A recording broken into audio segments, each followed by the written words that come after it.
Park as Celtic play host to Aberdeen. Full live commentary with Pat Bonner, Willie Miller and Liam McLeod. Good afternoon. The final Premiership match of the weekend, and indeed before the November international break. As Richard was saying, two big Scotland games coming up, even though they are already through to the European Championship. They want to get some momentum going. But before all that, Celtic go head-to-head against Aberdeen, who are currently on their worst ever run in the history of this fixture. It really has been horrendous for them. 22 without a victory is by a long way Aberdeen's worst winless run against Celtic. The previous was 18, which they eclipsed last season as they try and upset the odds today. They've already won twice in Glasgow this season, at Hampden last Saturday and at Ibrox, in the result that ended Michael Beale's tenure at Rangers. And you have got to go back a pretty long way to find a season in which Aberdeen win league games at both Ibrox and Celtic Park in the one campaign. 88-89 it was. They beat Rangers on the final day of the season thanks to goals from Wright-Bet and Van der Ark. They also won here. Grant Bet and Dodds scored in a 3-1 victory. It was Joe Miller who got the Celtic goal. Now, before we get going here at Celtic Park, as we've seen across the weekend, there is to be a minute's silence held at Celtic Park. It is Remembrance Sunday, and both sets of players are lined along the edge of the centre circle. Aberdeen to the right, Celtic to the left, with the officials led by Willie Collum this afternoon on the opposite side, the north stand side of the centre circle, and the Celtic announcer is just telling the supporters exactly what is going to happen now ahead of Celtic Aberdeen. A period of silence here in Glasgow's East End.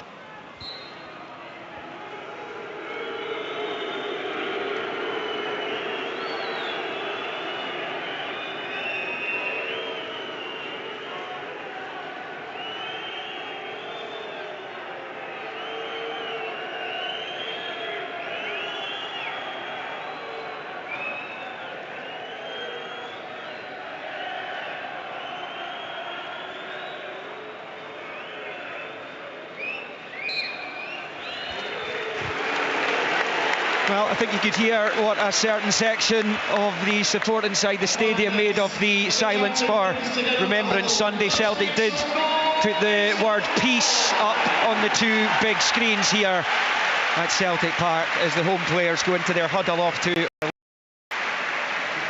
the Aberdeen team are just having some conversations between them. Both sides coming back off European action. Celtic, that chastening 6-0 reverse at Atletico Madrid. The red card to Dyson Maida obviously had a huge bearing on the game. Aberdeen 2-2 draw in the Toomba against Pauk was a terrific scoreline if they have actually exited the competition. They will look at regret with the home games in Europe, as Celtic will as well.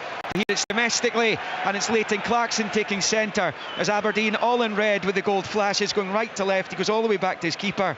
Celtic in the green and white hoop shirts, as you would expect, left to right as they tend to do in the first half here.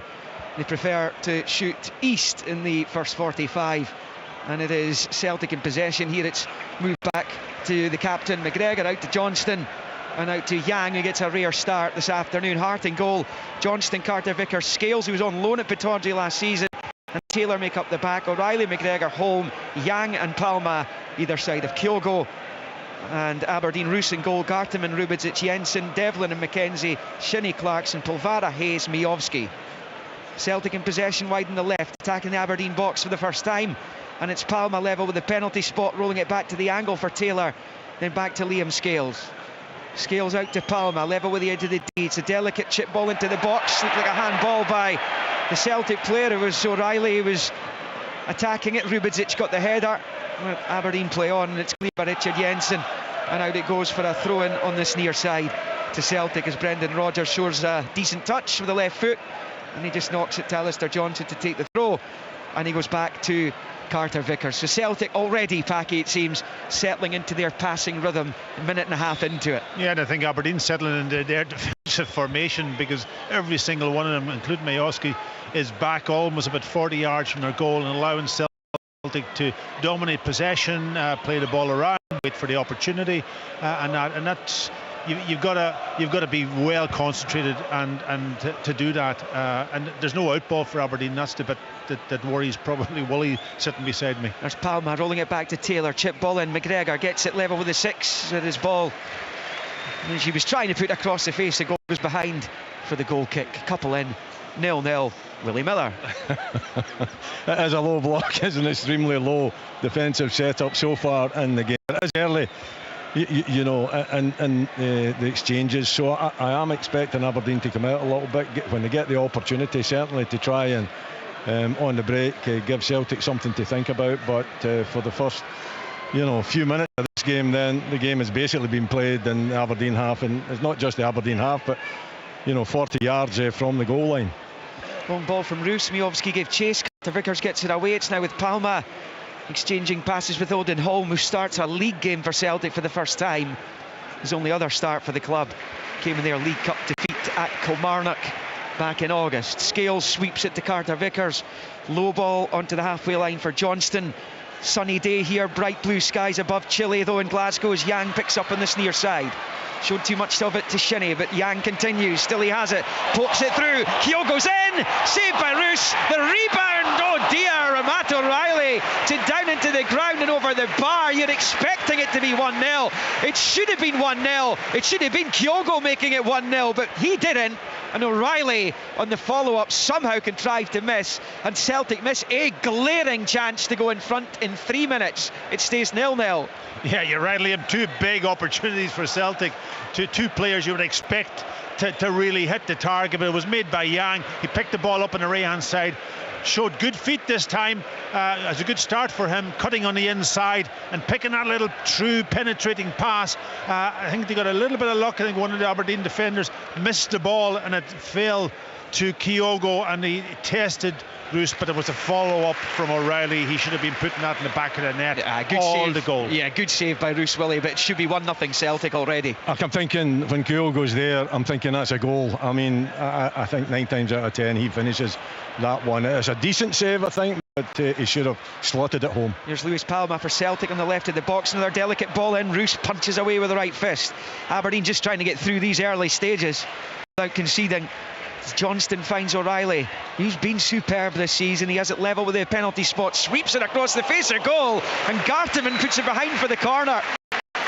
It's all Celtic here. Aberdeen right under the cosh. Total control. Garteman at the back post. I mean, we've got a really tight angle view of it here, but he was very cool and just slotting it past that post. It could have easily ended up in the back of the net. Not too sure how close it was to actually doing that, but again, Celtic, you know, I think playing really intelligent, and that was a really intelligent cross into the box. A fabulous ball by O'Reilly. There's Palma picking up as a short corner, drives it into the area, headed up into there by Rubidzic, then flicked back towards goal by Scales, but Roos clutches onto it from his old teammate underneath his crossbar, and it's Celtic 0, Aberdeen 0. 5 minutes in, but Celtic are still wondering why they are not in front already. Exactly, and to take the pressure right off them. They've had a good start, I've got to say. They've been allowed to have that start, and the way the Aberdeen has just dropped back and allowed them all that sort of opportunity to control the game, and then, as Woolley rightly says, good quality into the box, but they should really be a goal up, and that. So from that perspective, Aberdeen will be delighted that they're not actually a goal down and they can build their way into this game. And Shinnie just on the edge of the centre circle, had it taken off him by O'Reilly, but he was on his way to the deck and he managed to somehow scramble it back the way, and it's back with Roos. Long ball forward, flicked on by Devlin, picked up by Polvara, who rolls it into the midfield for Clarkson, outside of the boot from Majowski. Majowski gets the touch to Shinnie. Shinnie launches it for the penalty area, goes all the way through to Joe Hart, and it's Celtic 0, Aberdeen 0. But the Dons finally getting some possession in Celtic territory. They haven't managed a single shot on target in the last 2 visits here. 4-0 and 5-0 defeats last season. So Johnston picks up and rolls it to Yang, level the edge of the D of the Dons box on the main stand side. Back to McGregor, and then to Yang again. Short ball in field to Johnston, and he goes back to Carter Vickers. and then to Taylor. Yeah, what Aberdeen are doing, obviously they're dropping back. They've got the 5 at the back, they've got 4 across midfield, and then they're asking Majewski to come back almost onto Callum McGregor's area, and that pushes them, the whole team, almost back to that area, but 40 yards from goal. And that's their tactic early on. None of the midfielders are popping out to Callum McGregor and leaving Majewski up the pitch as a target man. Willie's been in this movie before, not on the pitch, I hasten to add, but he's seen this from the stand a lot as O'Reilly looks for Kyogo, just evades him, and he goes behind for the goal kick. And on 7 minutes, Celtic 0, Aberdeen 0. But it has to be said, Willie, they tried this in the 2 visits under Barry Robson last season, and they ended up in the receiving end of a bit of a doing on each occasion. Yeah, and really it should be 1-0 to Celtic. A big chance for them. They should have taken it. They haven't. So it's by good fortune that the Dons aren't behind as early as I think it was about 3 or 4 minutes. Was it 3, perhaps? Yeah, it was 3. So I think what you've got to see though is you've got to see some kind of a threat. You've got to see Barry Robson's going to play this way. Try to stay in the game, but there has got to be a threat going forward, and so far we haven't seen that. There's Callum McGregor, who if you give him freedom, then he will dictate things. He's the metronome of the Celtic team. Yeah, you're right, Liam, and that was an instance there where the pressure was on Carter Vickers by Majewski. Then he go in and close down the goalkeeper Joe Hart, and Callum McGregor was loads of freedom to come and take the ball off Joe Hart with nobody up against him. You would expect the rest of the midfielder to be up and almost supporting Majewski. There's Palma hitting the byline, crossing in, Roos misses it, and it's headed home by Yang. 4 yards from goal. The Aberdeen keeper flew towards it, couldn't get anything on it, and Celtic underline their early dominance here in a fixture that they dominate. It's Celtic 1, Aberdeen 0, and Yang nods the ball home for his first Celtic goal. Well, we did say that the front players were going to be key if Aberdeen sort of had that defensive block and a deep defensive block. This time Palma getting to the byline and whipping a really good ball over. I thought Roos, I'm just looking at it on the thing, Roos coming, diving, almost misses it. If he got a touch to it at all, I would have taken it away from. He went with the 2 hands. He should have went with 1 hand and maybe got a flick on it or a punch, and he missed it completely, and Yang was alert at the back post to head it in. That'll give him great confidence, and Celtic have dominated the start of this, probably a goal up, but should maybe even be 2 up. It should be, yeah, but Roos, it's an error from the Aberdeen goalkeeper. He should have got some kind of a touch on that. He wasn't far away from getting a touch, but when you commit yourself at the near post, then you've got to make sure that you get something on. And if he did do that, then it wouldn't have ended up in the back of the net. But also Pavara and Devlin as well. Palma, he goes by these two with too much ease.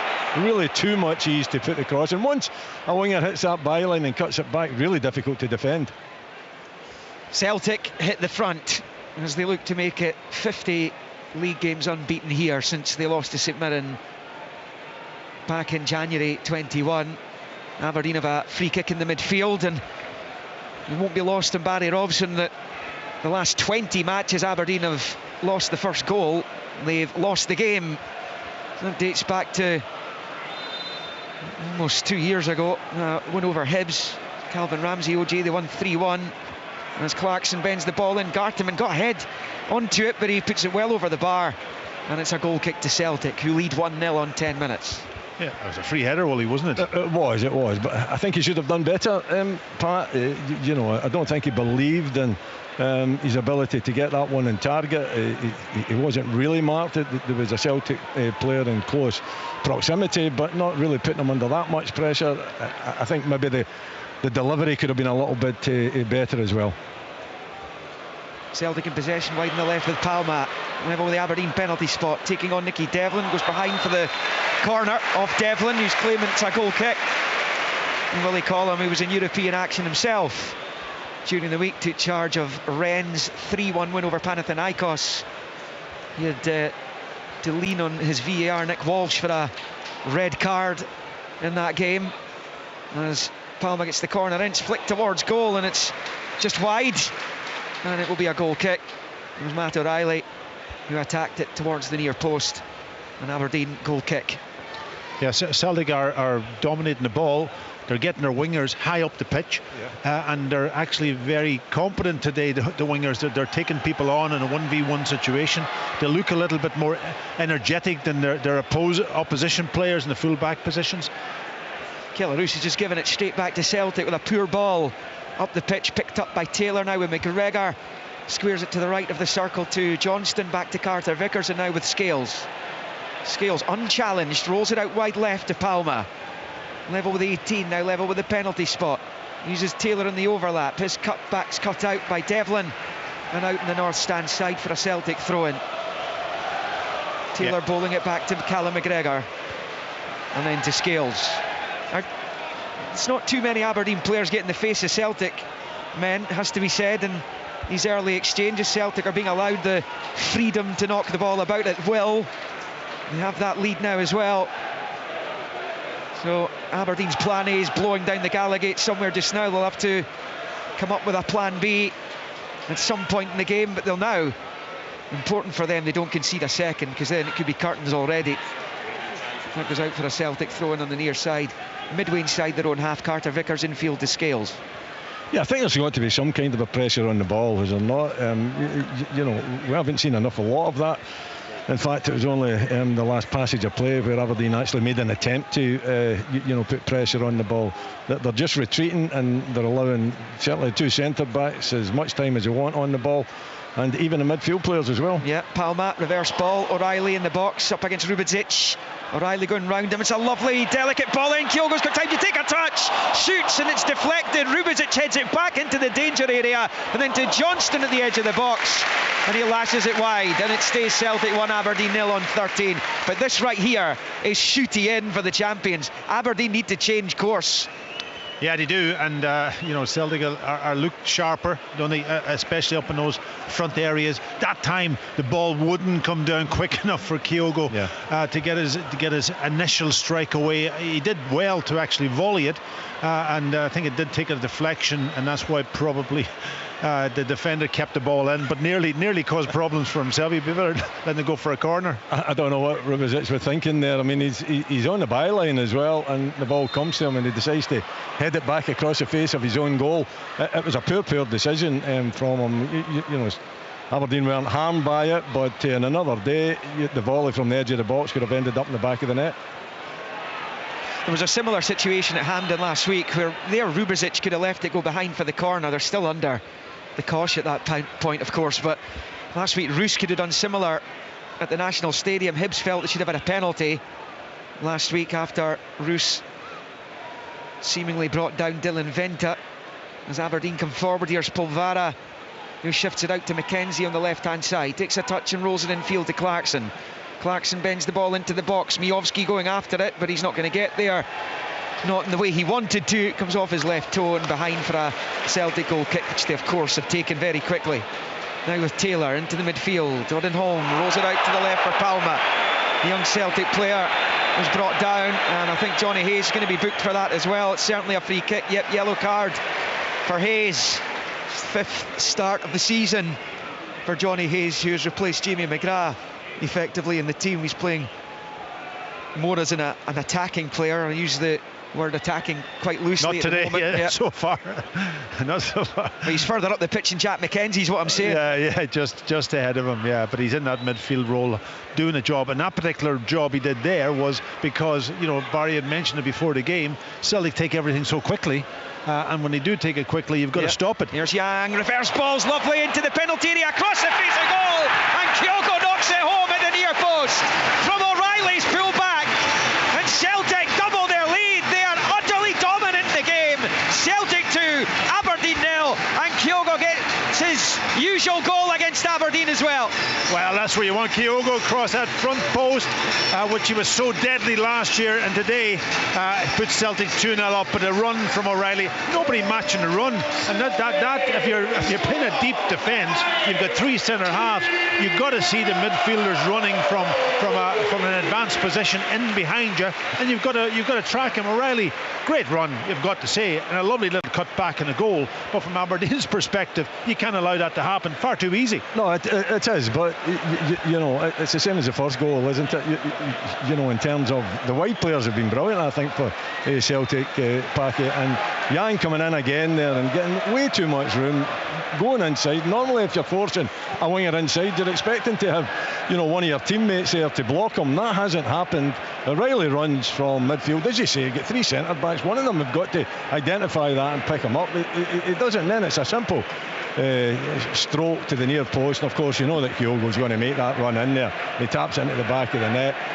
Listen, it's been poor from Aberdeen. They've been put to the sword so early in this game as well, but the tactic, you know, of trying to frustrate Celtic so far simply hasn't worked. Well, that's the problem. You know, the tactic is very, very definitely everybody to you know, almost fall back, edge of your box, get Miowski to try to deal a little bit with McGregor, but you've got two centre halves also coming forward, passing the ball wide, and so now you've got no chance to get up the pitch. And they've been up maybe twice in the first, what have we gone, 17 minutes, and they're 2-0 down, and they should have been 3-0 down. You can maybe understand those tactics if you were keeping regular clean sheets, but Aberdeen have only kept 4 all season in their 17 games in all competition, and they've surrendered 2 early. This is ominous. The visitors, who have been on the receiving end of some thrashings here over the last couple of decades and more.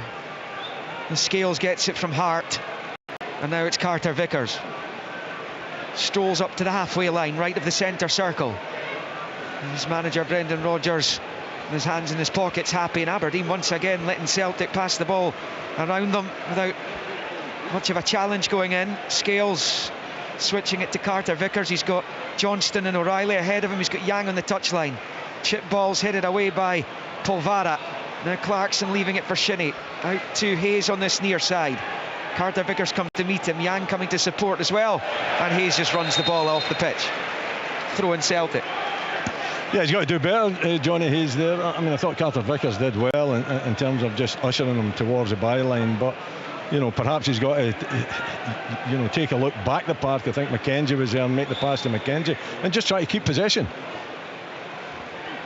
Yang for Celtic, back to Callum McGregor, and now with Scales. And he steps forward midway inside Aberdeen territory. Out to the left-hand side for Palma, level with the Aberdeen penalty spot. Chops back onto the right, back to Taylor, back to Scales. Scales rolls it out left-hand side of the box again. Taylor pulls it back the way to Palma, then back to Scales, and then infield to Carter Vickers. Rolls it out towards Yang on this near side. Yang level with the penalty spot, shows a bit too much of it to McKenzie, who puts it out for a Celtic throw-in down on this near side. 2-0 up are the champions, cruising at the moment. Yeah, total dominance at the moment. Aberdeen really struggling. If they end up losing another goal in this half, then it's absolute curtains. They've got to hang in somehow. Scales with the angle ball in, headed half away by Devlin. Holm pokes it forward. Gartenman will clear into the north stand on the far side, and Celtic have a throw-in level with the Aberdeen 6-yard line. Liam, there's no pressure in the ball.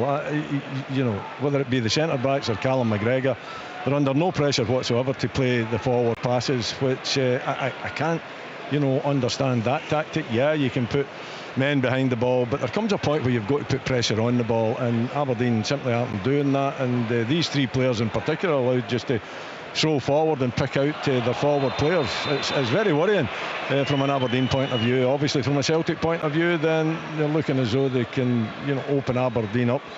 Well, there's certainly not enough pressure put on, you know, important players, important Celtic players. Now, you can't stand off the likes of O'Reilly and McGregor, that's for sure. But this has been exactly what the Celtic supporters came here for today. Looking to go into the international break. That 8-point lead at the top of the Premiership, which was cut back down to 5 by Rangers' victory at Livingston in the early kick-off. Goals from Yang and Kyogo in the early stages of this one, of Celtic 2-0 up, as the long ball forward is headed away by Scales. Jensen beaten to it by Yang. Now he drives down this near side, away from Shinnie. Kyogo ahead of him, fancies taking Shinnie on again. Jensen covering across, goal back to Johnston. Celtic fans appreciative of what they've seen from Yang so far in the game. Yeah, you're right, and that's been a really good start from you know, and I've sort of critiqued him over the last, you know, couple of games, and he hasn't done enough. Today he's been doing probably everything you would expect of him.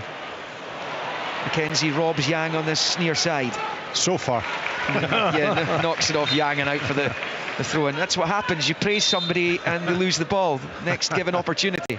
Yeah, but you know, it's interesting. I think Yang, when he gets 1v1, then he's got to take Mackenzie on. I think that's what wingers are there for. Same the other side as well with Devlin. Then you know, I think Palmer's got to, if he can isolate Devlin as well, take him on it. Because if they go by the fullback and get toward the byline, it's such a difficult situation to defend against. Polvara turning into the path of Hayes, driving in. He's one-on-one here practically with Hart, and then he slices his effort wide with the left foot. He was just about one-on-one with the keeper. Yes, he's at the left angle in the box. He's got to get that on target at the very least. Can't do that. No, you know, that's a huge chance. That brings Aberdeen back into the game, doesn't it? Johnny Hayes there, he just did not show any composure. He's had a slash at it, isn't he? He's just throwing the boot at it when he's really got to show composure. Here comes Celtic. McGregor switching it out to Palma on the left-hand side. It's the overlap from Taylor. Uses him as a decoy. Moves away from Polvara. Strokes it to the edge of the D for O'Reilly. Now with Johnston. To the right angle for Yang. Infield to O'Reilly. To Yang again, and then to O'Reilly, and back it comes to Carter Vickers. Yeah, that was a huge chance. I think he's got to head it across the goalkeeper. He kind of swiped at it, didn't he? Yeah. And hoping that he was going to just get her on target and that. But it was used his pace really well to get in behind the Celtic. That gives Aberdeen a little bit of hope. Celtic just under 80% possession. 23 minutes played. 2-0 up. Are the hosts, and it's Palma again down that left-hand side. He's giving Devlin a torrid time. Low ball in, cleared by Shinnie. Flicked away by Polvara and out for a Celtic throw-in over on the far side. We've seen teams come here this season and make a game of it. St Johnstone actually got a point in here. We saw St Mirren a week and a half ago lead the game and unlucky in the end to lose out to a late goal, a 2-1 defeat. And they made a game of it. Aberdeen are not making a game of this. This is Scales. Out wide left for Palma. Again Taylor goes in the overlap. This time he utilises him. Sliding in Devlin to put it behind for a Celtic corner. 2-0 up are the champions, almost on 24. Yeah, they've been dominant down that side, haven't they, Celtic? On the left hand side, Palma, Taylor doing what he should be doing by him, creating a problem for Devlin and Polvara, and one in the corner. Will be taken by Palma, straight into the box it comes. It's dropped to Kyogo, but he kind of scuffs his effort and Roos holds on. Aberdeen cannot defend against this Celtic team today. Yeah, but I mean, that's a set piece. That's a corner. Someone, I think it was Mackenzie actually, and Mackenzie's just lost. He's watching the ball, and Kyogo just drifts in behind him. He could actually take a touch in that one. He tries to hit it first time as it came to him out there towards the back post with the left foot, and he's not made good contact with it. I think he takes a touch, he's scoring. Rubidic finds Shinnie. He's got Hayes making a run ahead of him, and Shinnie passes it to Hayes wide in the left and just goes through his legs and out for a throw. Now going back to that one, absolutely he could have done anything, but he's a key player in the box, you know, and he didn't make brilliant movement. It was just he just drifted off to round the back, and he was allowed to be in a free space. No, it shouldn't happen, Parkhead. It's as simple as that. It shouldn't happen if you're organised and disciplined, and surely he's a number 9. Someone's got to pick him up in the box. Someone has been told to pick him up. I think it was Jack Mackenzie. I'll check that the next off the back of him. Should have taken a touch and should have scored. Here comes Taylor down the left-hand side, just inside the Aberdeen half now. Infield to McGregor, who'll then roll it back to Carter Vickers. Approaching 26 minutes, Celtic 2, Aberdeen 0. Johnston on this near side. Yang on the touchline. Johnston continues his run. Yang goes back to Carter Vickers. Miovski comes to meet him. It's now with Johnston, and he goes back to his goalkeeper. Barry Robson down there encouraging his players to push up a bit. And here's Scales for McGregor, and out to Taylor. Taylor across halfway. Down the left-hand touchline, goes again, he's having a good game up against Devlin. Devlin this time gets the better of him, and it's cleared by the Aberdeen number 2, but it's going to come right back at them. Scales to McGregor, and then out to Palma once more, level with the Aberdeen 18-yard line. Faced by Polvara, infield to Taylor in the box. Pokes it back to Odin Holm, who finds Scales to Johnston, to Scales. Out to the left for Holm, down the left-hand touchline for Palma. Faced by Polvara, infield to Taylor, now McGregor, and then Johnston to McGregor to his left and to Scales. Scales then out to the left for Palma, level with the penalty spot, low ball in, comes off Devlin, and Hayes can clear it out to this near side. And Johnston chases, even though it was going out for a Celtic throw-in, Johnston chases and keeps it in play and rolls it back to Carter Vickers. Such is the desire and hunger of the Celtic team that leads this game by 2-0 on 27. Here comes Palma again down the left. Palma against Devlin, chops back onto the right, into the box he goes, stabbing it back, looking for Scales. This time he overcooks it. Zmijovski slips it forward, Clarkson's not getting there, Taylor does, and Celtic have it back with Carter Vickers. They lead 2-0. I think if you're Celtic, what you want to do is get it wide, because both fullbacks are really struggling against the Celtic wingers, and there's enough room for both wingers, Palma and Yang, to take on the fullbacks as well, and they're better than the fullbacks not defending properly. Devlin's having a horror show out there against Palma, and it's got to be better from Aberdeen. They're spectators basically just now. They're, I think, hopeful that they might be able to get an opportunity like the Johnny Hayes one to get themselves back in the game. It could be 3 and 4-0 before they know it as well. Johnston picks up. I just wonder, I saw Stephen Robinson make 4 half-time changes for St Mirren yesterday as they were well beaten at Dundee. He waited till half-time to make those, but I mean, Aberdeen are still deploying the tactics that they started with. They've conceded 2 goals with. That's slipped forward by Celtic. Rubičić picks up at the edge of the box. Long ball forward, looking for Mijovski, but headed away by Scales. And now it's with Taylor, and in field it comes to McGregor. Inside the centre circle he finds Johnston, knocks it out to Yang on this near side. Back in field to Johnston. Then to Carter Vickers in the centre circle, forward to Taylor. Taylor's delicate ball forward comes all the way through to Kellaroos, and it will remain for now at Celtic 2, Aberdeen 0. I think, thankfully, from an Aberdeen point of view, the wingers have stopped taking on the fullbacks. I don't know why, after having so much success in the early exchanges, that they don't constantly take on the Aberdeen wing-backs. It's not full-backs, it's wing-back. Because they've got the better of them, and instead of relinquishing that responsibility of going to the byline and causing mayhem, they're just taking the easy way out and playing it back into a midfield area, which is it really is suiting Aberdeen. And then, I think then Celtic are getting a little bit lazy with their passes as well, and they're beginning to go astray a little bit. They've got so much time on the ball also. That's the point. There's very little pressure on that they have to. They can, and I think that sloppiness has crept in maybe slightly at the moment, because they've got so much time to just keep passing the ball. They don't have to take them on. Well, you know what I mean? Yeah, I know. But what I'm saying is, if they would take them on, Pat, I think that would be a better tactic, because it will cause Aberdeen many more issues than just playing it back and not taking that responsibility on. Half an hour into the game, the possession's gone up in Celtic's favour to 82%. It's an incredible figure. It seems to be par for the course in this fixture just now. Celtic have had more than 75% of the ball in the last handful of meetings between these two, as Aberdeen just put the ball out for a Celtic throw-in over on the far side.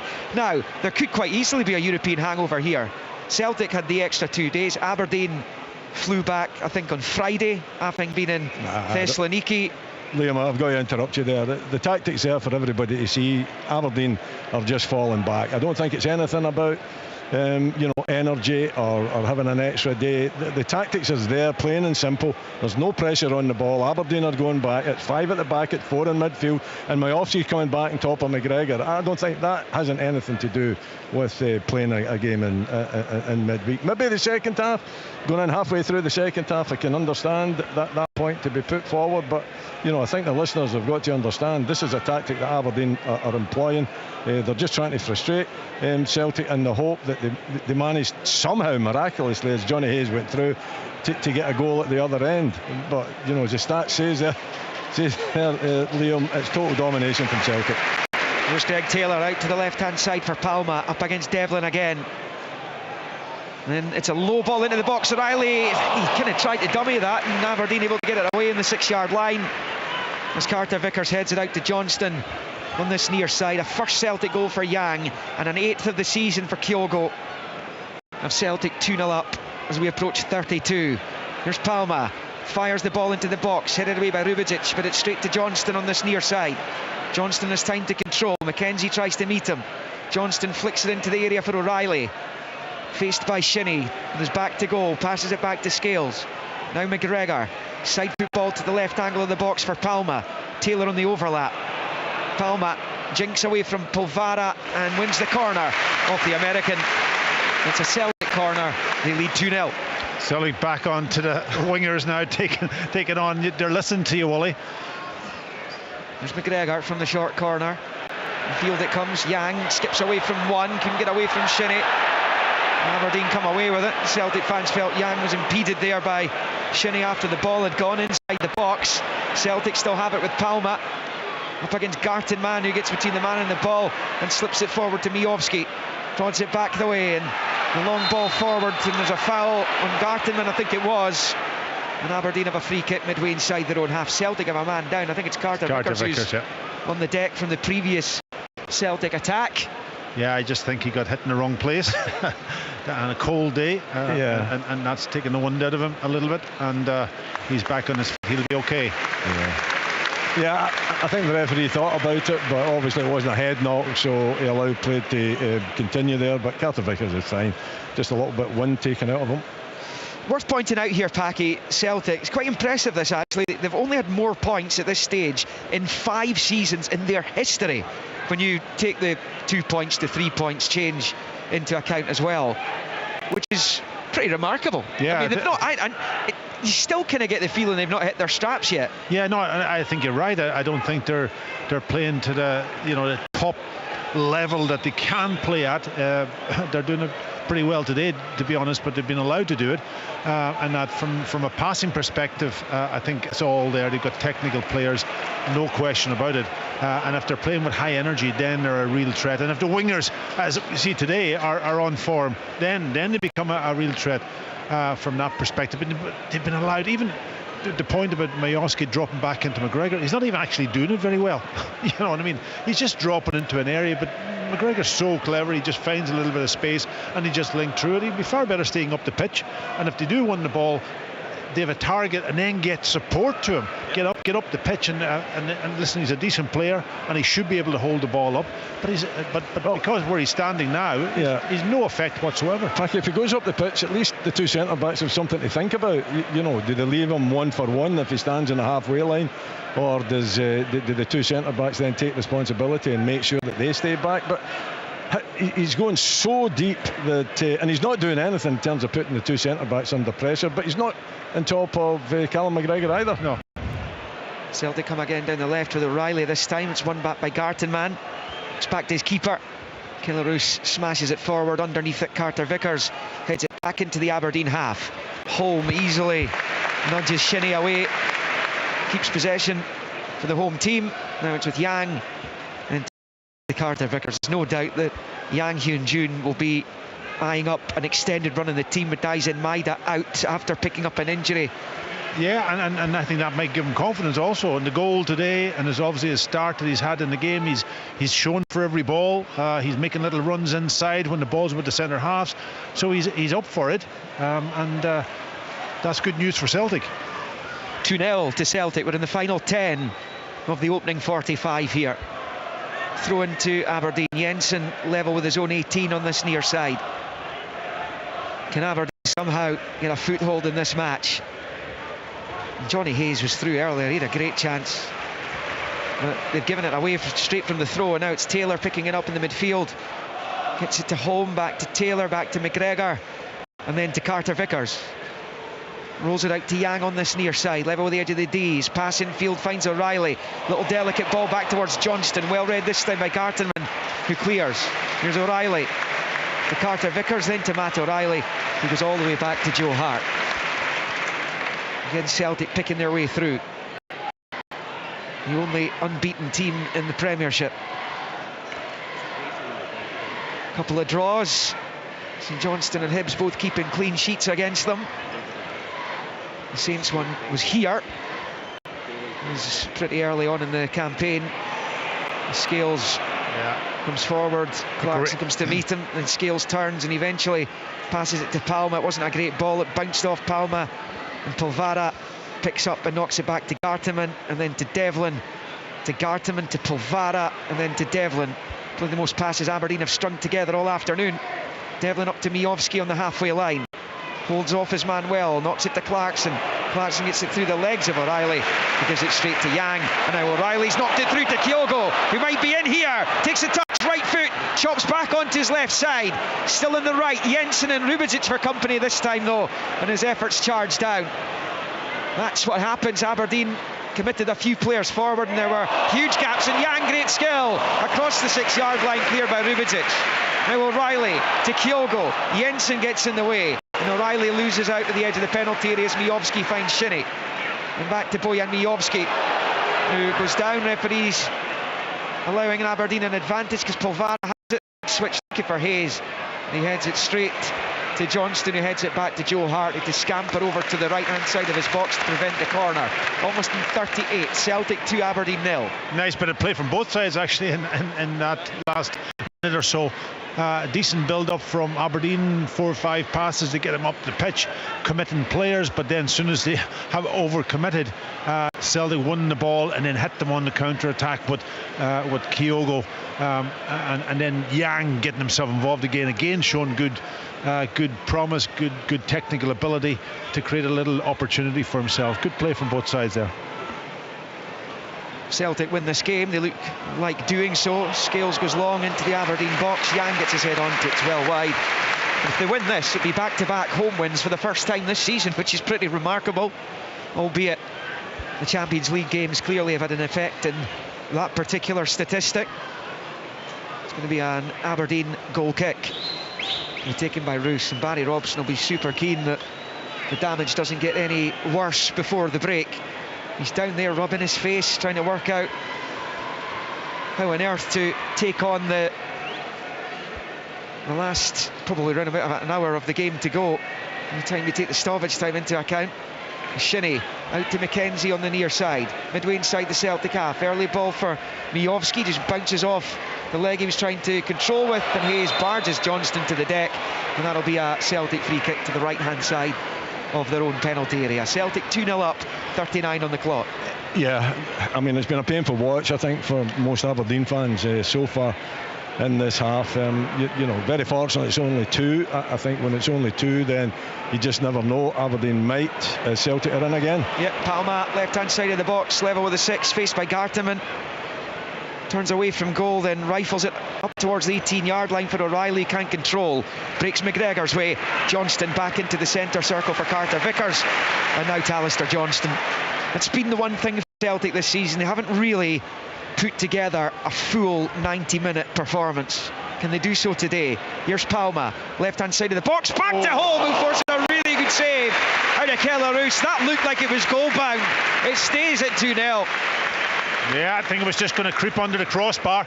A really good play. Nice pick out from Palma to Holm, who was again in an area where nobody was really tight to him, but he hits it first time on the volley and produces a really good save from Keller Roos. Palma pulling it back to Yang from the corner. Low ball in field to O'Reilly. Yang's going to get back onto it, pulls it back, and Aberdeen get it half away eventually. It's Rubezic with a long clearance up towards Miovski. Johnston wins the header and knocks it out to this near side for O'Reilly, and then to Palma, level with the edge of the D. of the Aberdeen box, plays it off Clarkson and out for a throw-in on this near side. Bowled back quickly by Palma to O'Reilly, and now it's Scales. Rolls it to Kyogo, left-hand side, inside channel. He finds Taylor, and then Scales to Carter Vickers. Out to Palma, level with the 18, 41 on the clock. Skips in field, Clarkson blasts it off Palma. He breaks back to Carter Vickers. Aberdeen are winning any second balls at all in this match.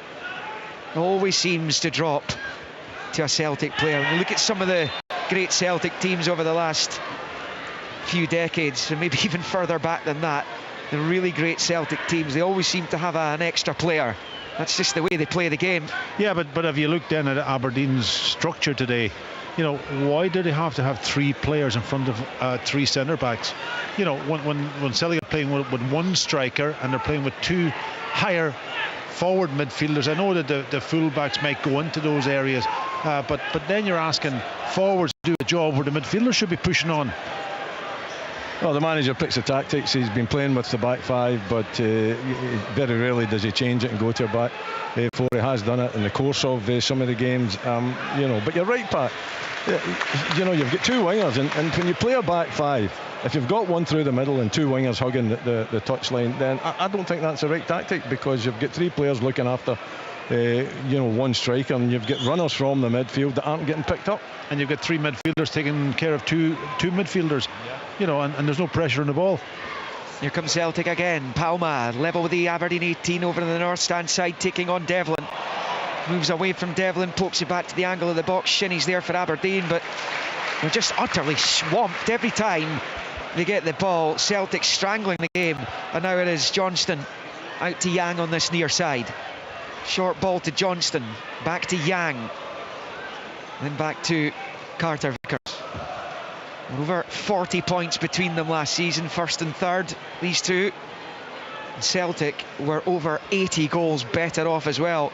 The chasm is massive between particularly Celtic and Rangers and the rest right now. And obviously it's Celtic who've picked up most of the silverware. Scales finds Taylor, back to Scales and then to Carter Vickers. Under pressure from Miovski.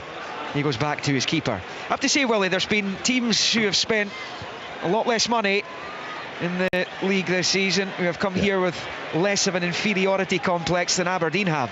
Yeah, I think there's got to be a threat, and I think there's a responsibility to the top clubs below the old firm to make sure that they make a game of it, and quite frankly Aberdeen are not doing that, so it's hugely disappointing. Here's Yang with the cross ball in the Aberdeen box, flicked away by Garterman, picked up by Palma, left hand side of the box, up against Devlin again.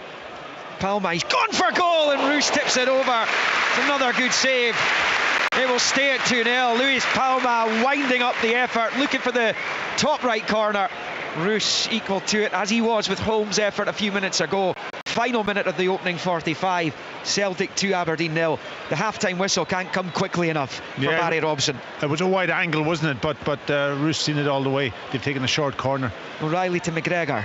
To Yang, level with a 6, looks up, smashes it into the Aberdeen box, cleared by McKenzie, picked up by Johnston, the most withdrawn of the Celtic players from that corner, then to McGregor and then to Yang and infield to Holm. Rolls it to Yang, right hand side of the box, up against McKenzie, just flicks it back with the outside of the boot for Callum McGregor, and the Celtic captain finds Johnston, and then Scales out to O'Reilly on this near side. They've forced a couple of saves out of Kellaroos. They've missed a couple of glaring opportunities as well. Have Celtic, most notably from O'Reilly and Kyogo. As Palma comes down the left, still he has it. He's gone for goal again and ripples his side netting. And it stays Celtic 2, Aberdeen 0. No stoppage time at the end of the first half, which is a first, I think, for me this season. Willie calling blows for the interval. And Celtic utterly dominant. I mean, this must be their favourite fixture right now, particularly at that 6-0 trouncing in Madrid, when they themselves were handed a bit of a lesson, though the red card clearly played a major impact in the Metropolitano as they face Champions League defeat, but they've bounced back in the best possible way here.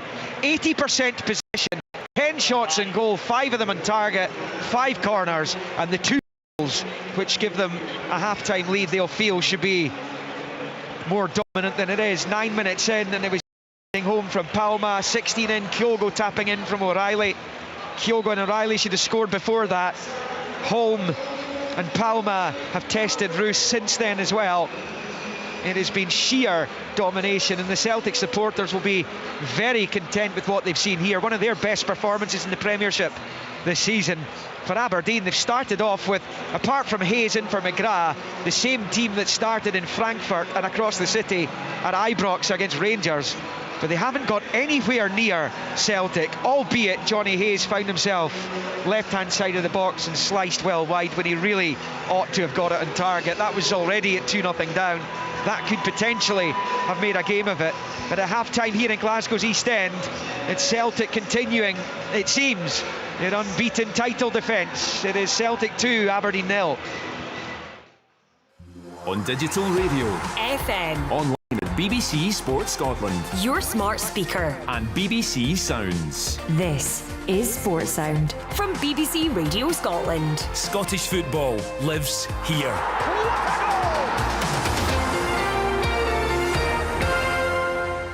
European dreams live here. Wonderful goal for Scotland! We now are going to go to a major finals with belief. We're in Germany next year, happy days. We've reached Euro 2024 with 2 games to spare. The Georgia game and the Norway game at home. Now Steve Clarke's men will be looking to finish the qualifiers in style. Goal victory! The action continues with Georgia versus Scotland, Thursday from 4. After that game, the Off the Ball special, bringing you petty and ill-informed reflection. Magnificent Scotland!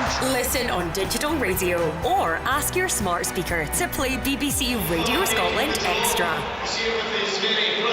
Yeah, let's look forward to on Thursday night. My goodness, what an afternoon it has been for Celtic at home to Aberdeen. It has been like a training exercise. 2-0 up, could have been anything. In the opening 45 minutes, the stats are frightening. 81% possession for Celtic. I think that dipped a little bit. They have made 405 accurate passes, a percentage success rate of 91. Aberdeen have made, in the whole 45 minutes, 66 accurate passes, 63% success rate, perhaps an indication of how they've been pressurised when they've had the ball. All the stats heavily weighted in favour of Celtic. It is 2-0.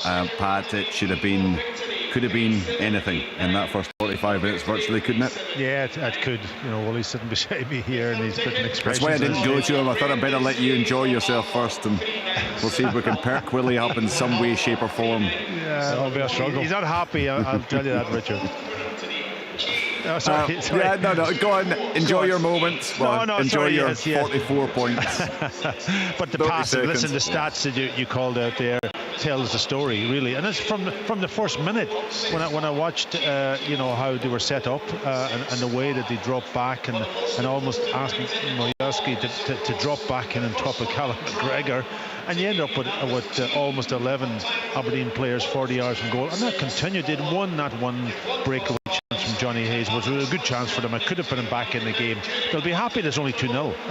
It really should have been 3, probably 4 or 5. But definitely 3, and they've got away with it from that perspective. And the chances kept coming. There was a little lull for a while that Wally was criticising about the wingers not getting the ball anymore. But then they started again getting the ball in the last 10 minutes of the half, and Palma produced a couple of really good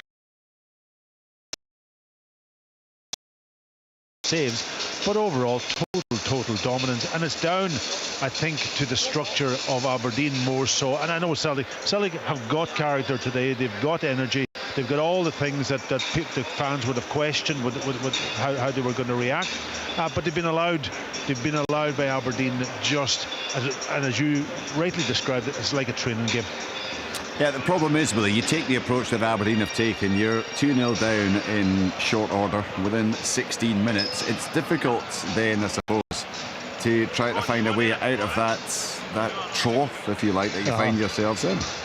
Yeah, Richard, it is. It's plain and obvious to everyone that's watching the game what the tactics are out there, and you know, right from the very start, it's nothing to do with energy, it's nothing to do with travelling, it's nothing to do with the amount of games Aberdeen have played. It's about the tactic of just simply playing with 5 at the back, 4 in the midfield, and asking Majowski to drift back. And I really don't know what his role is, Majowski, because he's nowhere near any of the centre backs. He's nowhere near Callum McGregor either, but he's just into a space that is doing virtually nothing. You know, the 5 at the back, if I'm Brendan Rodgers, I'm just saying get it to the wingers, get it to the 2 wingers, the Celtic wingers, and don't see the full-backs. Just forget about going and supporting them. Just allow the 2 wingers to take on the 2 wing-backs, because they'll beat them. They beat them most of the time. You know, McKenzie won a couple, but you know, whenever these wide players get it, invariably something happens. There's a shot at goal, they hit the byline, there's a cross in across the face of Aberdeen's goal, or there's a goal. So you know, and it's just plain and simple. But I can't understand why Barry has employed these tactics. You're coming down to Celtic Park. The likelihood is, and Liam has given us all the stats, that you're going to be beaten. It's going to be a defeat. So we know from the start that that's the case. Now you've got travelling supporters here that have watched that. It's making their eyes bleed, Richard. Yeah. You know, watching that. I'm sitting here. I'm getting lower and lower and lower in my seat. It's that depressing from an Aberdeen point of view. So I'm bemused. You know, and it's not as if, listen, Aberdeen might get one back on the break, Celtic might give them an opportunity like the Johnny Hayes, but the plain fact is it's 2-0, but it could have been 5, it could have been 6, so they're fortunate still to be in the game at half time. I just hope that something changes at half time and Barry decides to be a little bit more offensive. And I said before the game, don't mind teams coming and defend, but they've got to be a threat going forward. There's absolutely no threat whatsoever going forward. It's just simply retreat, and keep your fingers crossed. And so far, the fingers being crossed has worked for Aberdeen. Nothing else has worked for Aberdeen. No. You know, it's just pure luck. Pat, it's one thing defending, but you also have to defend properly, I suppose, and you have to adapt the tactics, the formation to the opposition. And you boys have been talking about it all afternoon. You've got this trio of central defenders with essentially just Kyogo there, and Kyogo drops deep anyway. I mean, he's all over the park. Can you understand the confusion in that central defence? It's not even. Sorry, Richard. It's not even that you have 3 defenders, 3 central defenders and 2 wing backs. That's a back 5. But you also got 3 midfielders who are sitting in front of them. You know what I mean? It's a 3v3 in the middle of the pitch. You know, Celtic got Matt O'Reilly, McGregor and Home. But Aberdeen aren't confronting McGregor from one of the midfielders. They're asking their striker to come back to do that job, and he's not capable of doing it. Let's face it, he's a striker. McGregor's too clever to move around. And then you've got the 2 centre halves behind McGregor who got so much of the ball, 50 yards almost from Aberdeen's goal, and they're just working the ball. And if Majowski then decides, I'm going to try to maybe go and pressurise one of the centre halves, just play the ball around him. And then they get it wide, and then they're pinned back. So surely you would release one of the midfielders to go on to McGregor, get Majowski up the pitch, so that he might on the halfway line at least put a bit of pressure on, or be an out ball, and then the other midfielders closer to him that's sitting on McGregor, and the rest follow him up, and at least then you're higher up the pitch and you're putting Celtic under pressure where you need to put them under pressure, not on the edge of your box. And then nobody is following. Matt O'Reilly made a couple of runs in the first half, and none of the midfielders and none of the centre backs spotted him, and he got in, and that's where the goal came from. So from an organisational perspective, defensively, that's one thing, sitting in space, but you've got to do a job. You've got to do another type of a job, and the shape, I don't know whether it's coming from the players themselves or the tactics from the manager, or they've worked on it during the week, that this is how we were going to set up.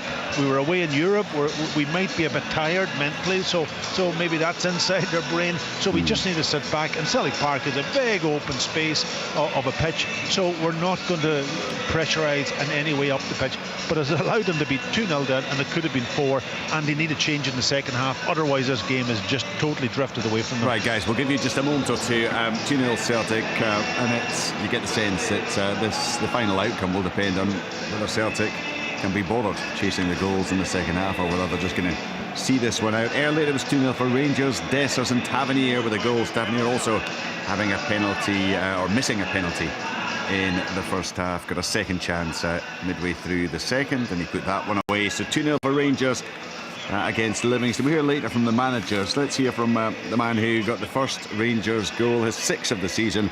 Cyril Dessers spoke afterwards with Brian. Cyril, many congratulations today. Another goal as well. How do you feel about the way the team are developing now under Philippe? Yeah, I think we can be very happy as a team, especially for not only looking at today but at the last weeks. You see the growth, and I think there's still a lot left for us to grow and to even become better, and that's what we want. Players appear to be more confident now when they walk out onto the pitch, and there's a belief, even though a couple of setbacks today when the penalty was missed, the goal was disallowed, they just kept on going. No, that's it, but yeah, that's also a thing that the gaffer told us, like, never let the head down, and it's like you say, we play with more confidence, everything's clear, we know what to do, and we just go out there and we play our game, and doesn't matter what happens, we keep doing that, and then you get the win. You seem to be having more chances now in front of goal as well. The team are putting more balls into the box for the likes of yourself, which I would imagine is music to the ears of a striker. No, that's it. That's the difference with the beginning of the season. So that's a positive, big positive for the team, of course, and hopefully we as the strikers, Danilo, me, Roof, we can make a profit out of that and score some goals for the team. Does it help that there's competition up front as well, and you really have to find the back of the net to try and keep that jersey on a weekly basis? No, definitely, but you know that when you come to Rangers, and I think that's only good. And I don't want even to look at my situation or anybody else's situation. It's good for the team if all the strikers are in a good shape, in a good form. They score goals, and then whoever plays needs to do the job, and that's what we're here for. And a word about the support as well. I know you went round and I think you gave everything that you were wearing today to the fans, on a cold day like this as well. But you really have bought into the Rangers ethos, haven't you? And they have certainly been the way that you're playing, encouraging yourself. No, that's it. No, yeah, the support today was pretty crazy. I knew there were a lot of Rangers fans, but then when I came out and I was warming up, and then I was looking at the stands, I say like, oh, but there is blue as well, and then there as well, and then I noticed that behind the other goal was blue as well. So no, it was amazing, and then you see it, the support today was unbelievable. So really happy with that. I'm happy we could give them a win into the international break with a good feeling. Everybody happy today. Yeah, the international break comes. How important you keep the momentum going? You've got a difficult game up in Aberdeen, when you come back. Yeah, there were not a lot of easy games in Scotland, so all games are difficult. We have the confidence now. We have to keep it going. Have to keep growing. Work hard now. 2 weeks until next game. And then just go on with what we're doing. I think we're in a good way now, in a good path. Just keep going. It's a 5th straight win for Rangers. Dessers getting his 6th of the season. James Tavernier, incidentally, is 11th. He is the top scorer right across all the Premiership clubs so far this season. 11 goals, 6 of them from the spot. For Livy, it's 5 straight defeats. Haven't scored in the last 4. It's a season worst of any club in the top flight of 415 minutes now without a goal. So a bit more about that one to come. Still to come also the second half live from Celtic Park. Will Celtic decide to turn up the heat and to keep the pressure on and to go chasing the goals? As Liam was saying during commentary there, it's not something that they've done particularly over the course of this season. They've had 3-0 against Dundee, 4-1 against Hearts, but they certainly had 3-0 against Ross County a couple of weeks ago, but they haven't gone crazy and scored the 5s and 6s that we do sometimes see from Celtic. So, will it be that kind of second half, or will the Dons manage to somehow find a foothold in the game? Live second half commentary to come from Celtic Park here on Sports and BBC Radio Scotland. Celtic 2, Aberdeen 0. Back to Willie Miller, Pat Bonner and Liam McLeod. Yeah, both sets of players are back out onto the pitch. We're just a few moments away from the second half getting underway. It looks as though the Aberdeen 11 have survived the half-time interval without any of them being hooked, which is pretty remarkable given he didn't compete in that first half. 19% possession. And despite having weight and numbers at the back against the Celtic attackers in the midfield, it was always a Celtic player who seemed to get onto it as Celtic get the second half underway, right to left in the green and white hoops. Aberdeen all in red with the gold trim. Celtic starting with the same 11 as you would expect after an excellent first half performance from them, as Miovski picks up for the Dons. Back to Polvara and then into Rubidzic in the centre circle, out to the left for Jensen, who finds McKenzie. Can Aberdeen get a goal back and make a game of this, or will Celtic do what they tend to do in this fixture and score another couple of goals to gloss up the scoreline? So that goes out off Carter Vickers' head for a throw-in on the far side for Aberdeen. McKenzie to take, level the edge of the centre circle and back to Jensen. Hart in goal for Celtic. Johnston, Carter Vickers, Scales and Taylor, O'Reilly, McGregor and Holm, Yang and Palma and Kyogo, and that's a front three that's caused mayhem in the Aberdeen defence. The League Cup finalists line up with Roos in goal, Garteman, Rubidzic, Jensen, Devlin and McKenzie, with Shinnie, Clarkson, Hayes, Polvara, Miovski. Here's Scales. We had a good second half for the season with Aberdeen last time around. It improved considerably across the whole club, actually. And Barry Robson took the reins initially, and Scales under pressure works it back to McGregor. Now to Carter Vickers. Barry Robson was very keen to sign Liam Scales on a permanent basis. That ship has well and truly sailed now, though. Scales now a first pick here, with Mike Nawrocki, the left-sided centre-back who Celtic signed, still unavailable. As Johnston picks up and rolls it to McGregor. Celtic on right to left in the second half, shooting towards the Jockstein stand, and Aberdeen shooting east. Their supporters off to our right. Would have been a tough watch for them. They wouldn't even have had to crick their neck to see what was going on. There's a restricted view in the away end here, so the pillar wouldn't even have come into play either, because everything was going on in and around the Aberdeen box. And here comes Celtic, first real attack of the second half. Yang poking it forward to the underlapping Johnston, who isn't going to get there, and then goes behind for the goal kick as he barges Johnny Hayes as well. Couple of minutes into the second half, 2-0 to the champions. It seems a slightly higher line that Aberdeen have taken in the second half, and a higher press as well, with Polvara and Johnny Hayes maybe being asked to help Miovski and trying to close down the two centre backs, and you know, the back five pushing up a little bit, not being parked. You know, you can see the attempt just now to try and push out a little bit better. You know, it had to come, surely. You know, it was there for everybody to see, and I'm sure that Barry Robson did see it and has made these changes. See our old pal Murdo McLeod down there a few rows in front of us watching the game to say it's good to see Murdo out and about, Packy. Yeah, at the absolutely. Game. Yeah, great, and it's a cold day for him to be out, but he obviously loves his football and he's desperate to get back to normal life, so good to see him. Absolutely. There's Garteman for Aberdeen, out to Clarkson wide on the right hand side, level with 18 up against Taylor. It's going to go out for an Aberdeen throw-in, level with the Celtic 18. Celtic can play and look like an Aberdeen throw. Devlin bowls it back to Garteman, looks up, his ball into the box is poor. It's cleared by Scales. Rubidzic.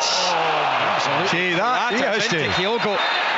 Honest to goodness, you know, Rubidzic. Could he go here, Willie? I think he could. I've seen him doing that on 3 occasions now. That's the third occasion.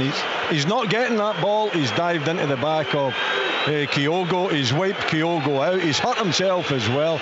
Someone needs to say to him to calm down a little bit and not go into these challenges. I mean, we saw even in the semi-final where he lost control of the ball and he actually dived into 2 players and took them out. You know, at Livingston as well. You know, we watched him take out the Livingston striker. He did it the other night in Greece. Yes, indeed. So it's a common occurrence, and it's rash, it's out of control, it's dangerous. Very dangerous. You're talking about, you know, tackles being dangerous when you're kind of endangering an opponent. Now that's a head-to-head. That's even worse. Yeah, he's dived in from probably about 5 or 6 yards away with pace and steamed in. He was never going to get the ball because Kyogo was favourite, and he's just wiped Kyogo out. And I hope he's okay. I think he's going to come off. I know Carradine's our pitch side reporter. He's got a monitor down there as well. Might be able to tell us if they're going to have a look at this challenge by Rubezic. The translators come on as well to speak to the physio and speak to Kyogo. Oh, Hyun-Gyu looks as though he's going to come on. Yeah, the referee will have to take action here. Let's go to Carradine Packings, get a little bit more on this. Yeah, that incident happened pretty much right in front of me. I'm here down behind the Aberdeen dugout, and Rubezic came right into the back with Kyogo. It was head-on-head contact. Both players have lain prone since. It wasn't clear to me whether Kyogo was even conscious or not. I do see a little bit of movement from his right knee just now. O will be coming on, and then the referee's going to have a decision as to whether it's dangerous play or not. Certainly from what I've seen, it certainly looks incredibly dangerous, the challenge that came in. So decision for Celtic in terms of bringing on O, that looks like it will happen. We're still to find out whether... He's got a yellow card, Carradine, in his hand, will he call him, for Rubezic? Well, that's interesting. VAR will almost certainly, you would think, have a look at that, because it did look like a very dangerous... Well, presumably VAR has looked at it, and they've said to Willie Collum, he said that it's going to be a yellow. Is this the right decision? But John Beaton obviously agrees. He's the VAR for this one. Yellow it is. But he's gone with intent there. There's no question. And he's gone also dangerously from well away from Kyogo with pace and power, and he was never going to get the ball. Yeah. I'm Kyogo's surprised on his feet, which is a good thing, but he will be very, very staggered. Yeah. Well, that's the change. Kyogo off, and O will replace him. No, you don't want to see that. No, I'm surprised it's only a yellow, I must admit. I think it's reckless, it's dangerous. There's actually no need to do it. It's in the middle, it's in Celtic's half. No need to do it, Packy. And he's went in and he could seriously hurt the Celtic player, Kyogo. And you can see he is seriously hurt. He's managed to walk out into the tunnel and right into the dressing room. If I was Barry Robson, I would get Rubezic off and get someone else on. I would get McDonald there that they could put on. But I've seen him do that on too many occasions, and someone needs to say to him, look, you have to just think about this a little bit more. These kind of challenges when you're not getting the ball and you're coming into the back of somebody's head. He's such a rash player, Rubezic. I think we've seen that. We've all seen that since he signed. He's played every game for Aberdeen. Celtic have taken Odin Holm off as well and replaced him with David Turnbull. It's a double change for Celtic as Scales turns it back to Carter Vickers. Kyogo off. We know he's had shoulder problems. That was a head blow on that occasion. Celtic 2-0 up, 52.5 on the clock. Out to the right for Yang, midway inside the Aberdeen half. Infield to O'Reilly. And then out to that right-hand side. Rubezic is getting pretty close now to a cumulative yellow card suspension. So that's going to be in the offing shortly as Celtic come forward. Johnston on the right and then put behind for the goal kick, but there was a challenge from McKenzie which the Celtic fans didn't like, neither did Willie Collum. I think it's going to be a Celtic free kick just to the right angle of the Aberdeen box. Yeah. Aberdeen begin to lose a bit of discipline here. Celtic take a quick free kick, the ref's not ready. Celtic fans howl their derision at Willie Collum, but they're 2-0 up and totally dominant. 53.5 played. He's nowhere near the ball there, Jack McKenzie. He needs to show composure now as well, because he's sliding into that challenge. Especially after his antics last week. Yeah, absolutely. Liam, and calm himself down, and think about the game rather than charging into challenges like that. He's nowhere near the ball either. The referee's absolutely right. Did they book him? I'm not too sure. No, there was no yellow there. No yellow. He certainly had a word with him. Free kick Celtic. Palma takes into the box. It's headed away. Breaks to the 18-yard line for Turnbull. Then to Yang, to David Turnbull again. Out to this near side. And Yang picks up and finds Turnbull. Moving forward, decides to pass it back to McGregor. Then out to Johnston. On the left-hand side for Celtic. Infield to Turnbull. Under pressure from Shinnie. Goes back to Taylor. Then McGregor. And back to Scales. Aberdeen pushing out as best they can. But Celtic are just able to pop it into the spaces that they leave. Yeah, but Wooly was right. There's a little bit more pressure coming from the midfielders. Johnny Hayes is joining with Miovski. Miovski is staying higher up the pitch. Rubic chasing after it and being roundly booed by the Celtic supporters for that challenge on Kyogo. Goes out for a throw-in which Johnston takes quickly, and now it's with McGregor to Turnbull. Short ball to O'Reilly, back to Carter Vickers. Then to O'Reilly again. On that right-hand side, passes it back to Callum McGregor, looks up at the Aberdeen box, delicate chip ball comes in. And all the way through to Roos, but only after Gartenmann tried to get his head onto it. He could have easily flicked that past his keeper. Roos underarm bowls it to Leighton Clarkson. He's just not been in the game. There's Polvara, another who's not taking part in it. And they're passing it about okay on that occasion. Here's Miovski to Clarkson, looks to switch it out towards McKenzie. He's not going to get there, and it goes out for a Celtic throw-in. Celtic 2, Aberdeen 0. But at least it's an attempt, isn't it? It's an attempt to pass the ball, to try to make ground up by actually, you know, passing the ball between the Aberdeen players there. It is a higher press, there's no doubt about that. I think it had to. I don't think they could have continued the way they were in that first half. Is it making a difference? I think it's making a little bit of a difference. It's making Celtic have to, you know, pass the ball a little bit sharper, and they're winning the ball back, and they're actually using it and beginning to pass and get players forward. Liam Shinnie has it, attacking the Celtic box here. Rolls it to Hayes, left-hand side of the penalty area. Level with the penalty spot, back to McKenzie, cross ball in, Miovski looking for it, Scales heads it away. Good defending again by Liam Scales, reborn as a Celtic defender this season. Yeah, he's always improving his defensive qualities slightly. Also, you know, he's done really well with his ability on the ball. Yeah. Long ball Celtic. Gives chase. In comes Rubic. He's done it again. He's dived down low. He's won it and put it behind for the corner. But that's another example of him diving in and using his head at a low level. I'll tell you, he's lucky also that he did get touch on the ball, because he sold himself, didn't he? Once you got the ground in the box, you're out of the game. And it was just a little flick over him, and Celtic was in the top of goal. Raw is an understatement for Slobodan Rubic. Short corner, Palma to Yang, and now back with McGregor, level with 18. Finds Taylor, passes it back out to this left-hand side for Yang, who finds McGregor. Celtic looking for a third, which would put this game to bed. Yang turning away from Shinnie, driving forward, changing pace. Rubic with the challenge, the edge of the box. Ref's happy with that one.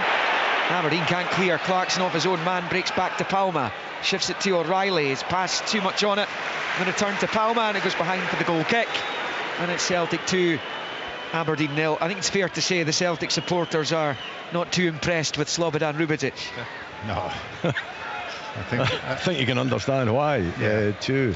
The danger also is that he's going to do it again. Yeah. He's going to dive in again. He's already did it and got away with it, and you know, it's only the next one he's going to be off the pitch from a... I just wonder if you make the change then, Willie. Angus McDonald's on the bench. He's gone away for a little warm-up. Just get him out the line of fire now. I said that, you know, I thought that it would have been taken off just as the incident happened, to be perfectly honest, because you know, to me it was a borderline decision for the referee. It might not have been, but in my book, it's everything that you don't want to see in a challenge, you know, particularly two head clashes.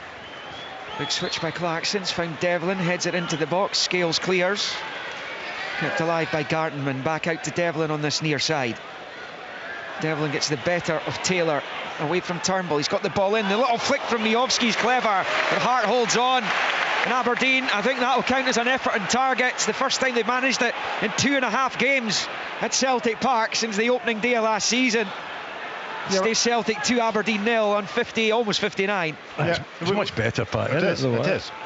You know, you're seeing Aberdeen now having a little bit of intent. You know, defending is fine, but you've got to have something at the other end of the park. Challenged by Gartenmann on Palmats now with Dante Polvara. Poor ball, looking for Miovski, gives it straight to Scales, who then finds McGregor. We did say at half-time that the positive for Aberdeen, that they were only 2-0 down, you know, and if they do come out and try and change a little bit and get a goal back, they're back into the game. It's going to be a Celtic free kick on Yang by McKenzie over on the far side, midway inside the Aberdeen half. They've taken it quickly. Yang chases, McKenzie slides in and puts it out for the throw. Yeah, but the fortunate it's only 2-0 at half time. You can't say that the tactics have worked. No. It's a good fortune it's worked. Cross ball comes into the Aberdeen box, headed away by Gartenman. Jensen tries to complete the clearance, but McGregor keeps an attack alive here. Palma can't keep it in play. Was out for a goal kick as we tick on to the hour mark. Now under the lights here at Celtic Park. Celtic 2, Aberdeen 0. Those first half goals from Yang and Kyogo are the difference here. Celtic unbeaten in the Premiership. It's the third time in the last 8 seasons they haven't lost any of their opening 12 league matches. Brendan Rodgers down there will still feel there's loads more to come from his team. Long ball out to this near side, flicked on by Devlin, but out for a Celtic throw-in. Yeah, Keller-Roos, he's tried that sort of can almost pass out to sort of right-hand side. That's right. And it hasn't come off yet. I think he's had 3 attempts, and it hasn't worked. The goal in midweek came from it, Parkhead, so he tries it all the time out to Devlin for the little flick on or trying to link. The Duke goal came from the goal kick out to Devlin, a little 1-2, and then Devlin putting the cross in and Duke finishing. So it is something that they work on, but it hasn't worked today, that's for sure. Yeah, there were shades of that in their goal in Frankfurt as well, wasn't there? As McGregor goes back towards his own goal, passes it back to Joe Hart and rifles it clear. It's the Celtic keeper up towards halfway. Callum McGregor will be off for the Scotland squad tomorrow. They've got a short training camp in Turkey ahead of the match in Tbilisi on Thursday, 5 o'clock, live in Sports Sound on BBC Radio Scotland against Georgia. Penultimate game in Euro qualifying. And it will be Norway at Hampden next Sunday, a week today. The final match in that section, that will be party time against the Norwegians. The Scotland supporters get together collectively for the first time since qualifying for Germany. Celtic 2-0 up here. It's Liam Scales rolling it out to Palma. First time ball forward, goes straight to Gartenman. He finds Devlin. Polvara leaves it for Clarkson under pressure from Turnbull. And Clarkson, with nowhere to go, goes back to his keeper. There's Roos at the edge of his box. Clips it straight into touch again on this near side. Yeah, that's almost 4 in a row that he hasn't found his target with that right foot and that right pass diagonally. It's like a medium pass, but he hasn't got his range at all today. It's been no middle ground for Aberdeen, Willie, this season, has there? They've either been very good or they've been very bad. Yeah. And you know, that's inconsistency, isn't it? And that's the last thing you're wanting in a team performance. You know, you're looking for consistency, and I'm sure Barry Robson is searching for it. Palma back to Taylor, and now McGregor midway inside Aberdeen territory. And then the ball out to Carter Vickers on that far side. Here's Yang. McKenzie comes to meet him, loses it, and then it's Yang in the box, hits the byline, pulls it across, takes a touch off Jensen, and clear by Rubedzic up to that left-hand side where Bojan Mijovski will try and control it. 2 or 3 Celtic players around him. He's actually done well to win the throw over on the far side, but of course the Celtic fans think it should have gone their way. It remains Celtic 2, Aberdeen 0 on 63. If it stays this way, Aberdeen will go into the final international break of the calendar year, sitting 8th in the Premiership, which is not where Barry Robson wants them to be. Back from Jensen to Roos. Short ball to the right of the box for Gartenman. Out to Devlin on the near side. Long ball by Nicky Devlin. Polvara with a little flick towards Mijovski. Scales is there again though. And Taylor plays it off Hayes. And out for a throw-in on the near side. Still Barry Robson hasn't looked to make a personnel change. No, but he's changed the tactics, there's no doubt about that. It's a better second half for Aberdeen, just simply by, you know, pushing the 2 midfield players a little bit further forward to give Mijovski a little bit of support and allowing the 2 sitting midfield players to do the defending, and actually getting the wing backs a little bit further forward and take part in the game during the build-up. Yeah, so they should have started that way. Yes. Yeah. It does. Well, I mean, they were here the last twice they were here, they tried what they started today, and it failed miserably on both occasions. Why a visiting manager would see that and try to do it again is pretty incredible. It's a good question, Liam. We'd need to ask him that question. Yeah. But certainly the change has helped him a little bit to come back into the game. It will open up a few spaces maybe for Celtic. Rubedzic is in trouble. He and Jensen went for the same ball, but Rubedzic blocks O's effort. It pings back to Carter Vickers. He steps away from Hayes. Lovely play from Cameron Carter Vickers. Out to Johnston. Long deep ball in. Turnbull's there, but so to Gartman, who heads it away. Devlin flicks to the edge of his box, and Clarkson wallops it clear. Underneath it's Carter Vickers. Nods it towards the 18-yard line where Gartenman flicks it away. Now it's with Taylor, who finds Johnston.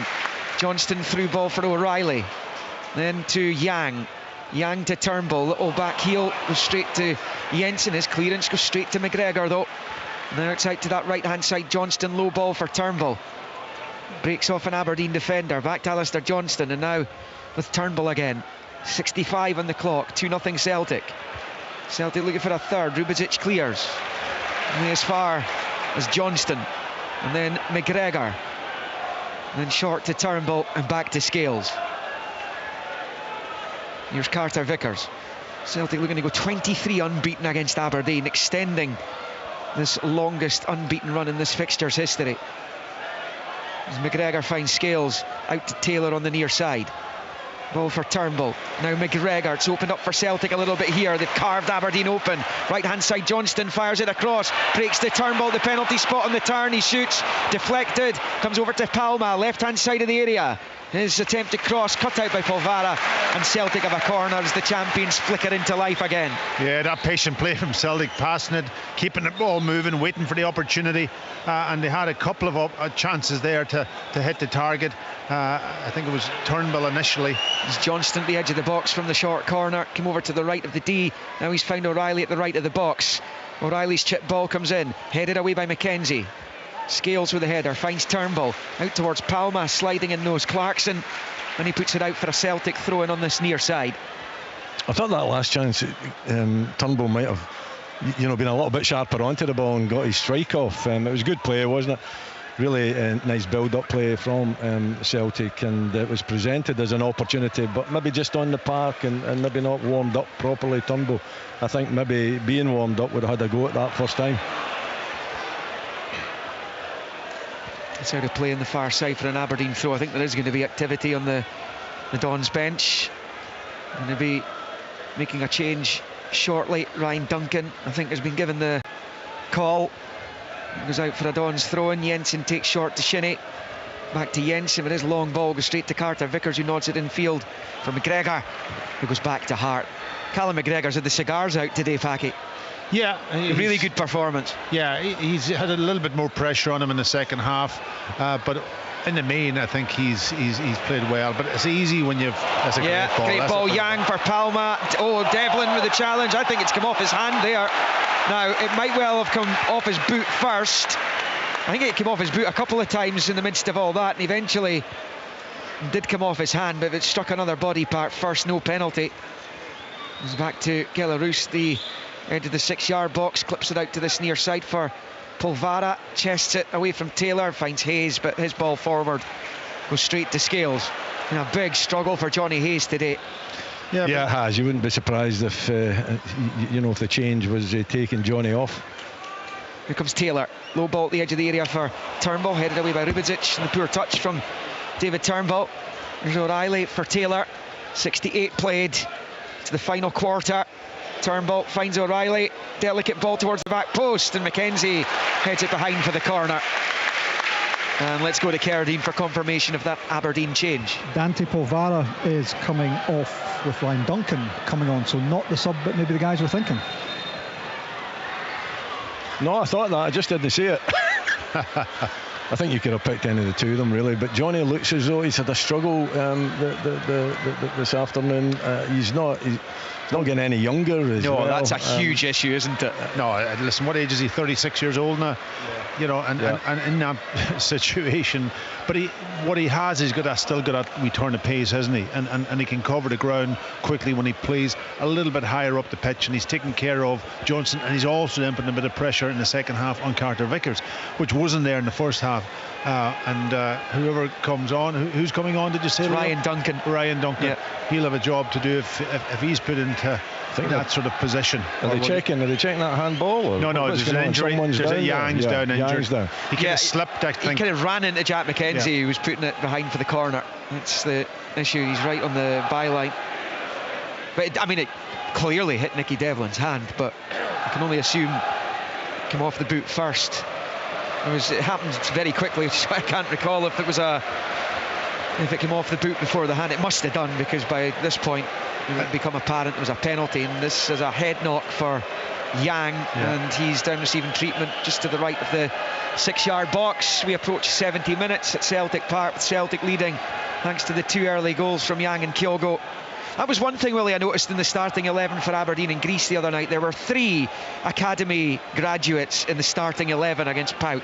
When you consider where they've gone to sign players over the last season or two, that would have been pretty heartening for you to see, I would have thought. Yeah, well, I think there should always be room for academy players to break through. Otherwise, why bother? And I think a team like Aberdeen, with a tradition of developing players, has got to have that somewhere in their DNA. So it is, it was really good to see. It's good to see, youngsters getting the opportunity, coming through the ranks. And what it does do, Liam, it's a good story to tell the rest of the youngsters that there is an opportunity and there's a pathway to the top team. Yeah, and here's a stat for you, Liam.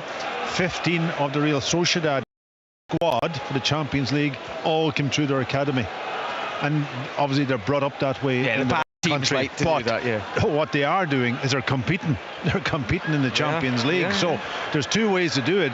You either buy in players that can compete at that level, both offensively and defensively, and or you go and develop your own, and Real Sociedad seem to do it and do it very, very well. A fan on the pitch.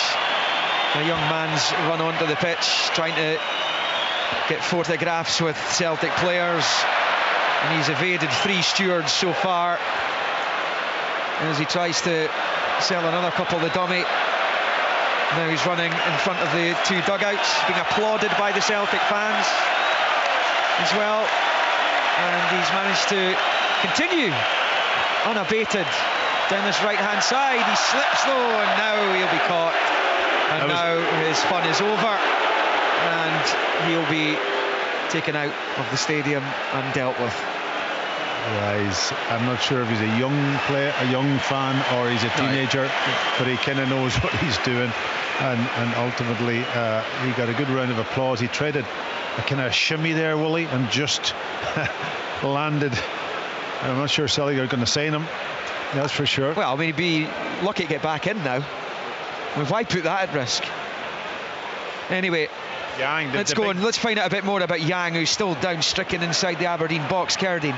Yeah, he's got quite a bad cut underneath his left eye after clattering into the back of Jack McKenzie. So there'll be a decision for Celtic as to whether he's fit enough and okay to continue. He is getting to his feet now. He looks a bit dazed. The cut is clear to see. James Forrest away to my left-hand side. It looks like he might be getting ready, or certainly there are preparations in the Celtic bench. Manager Brendan Rodgers not making the sub just now, but it looks like Yang might struggle to continue. They also might struggle to sew up that cut.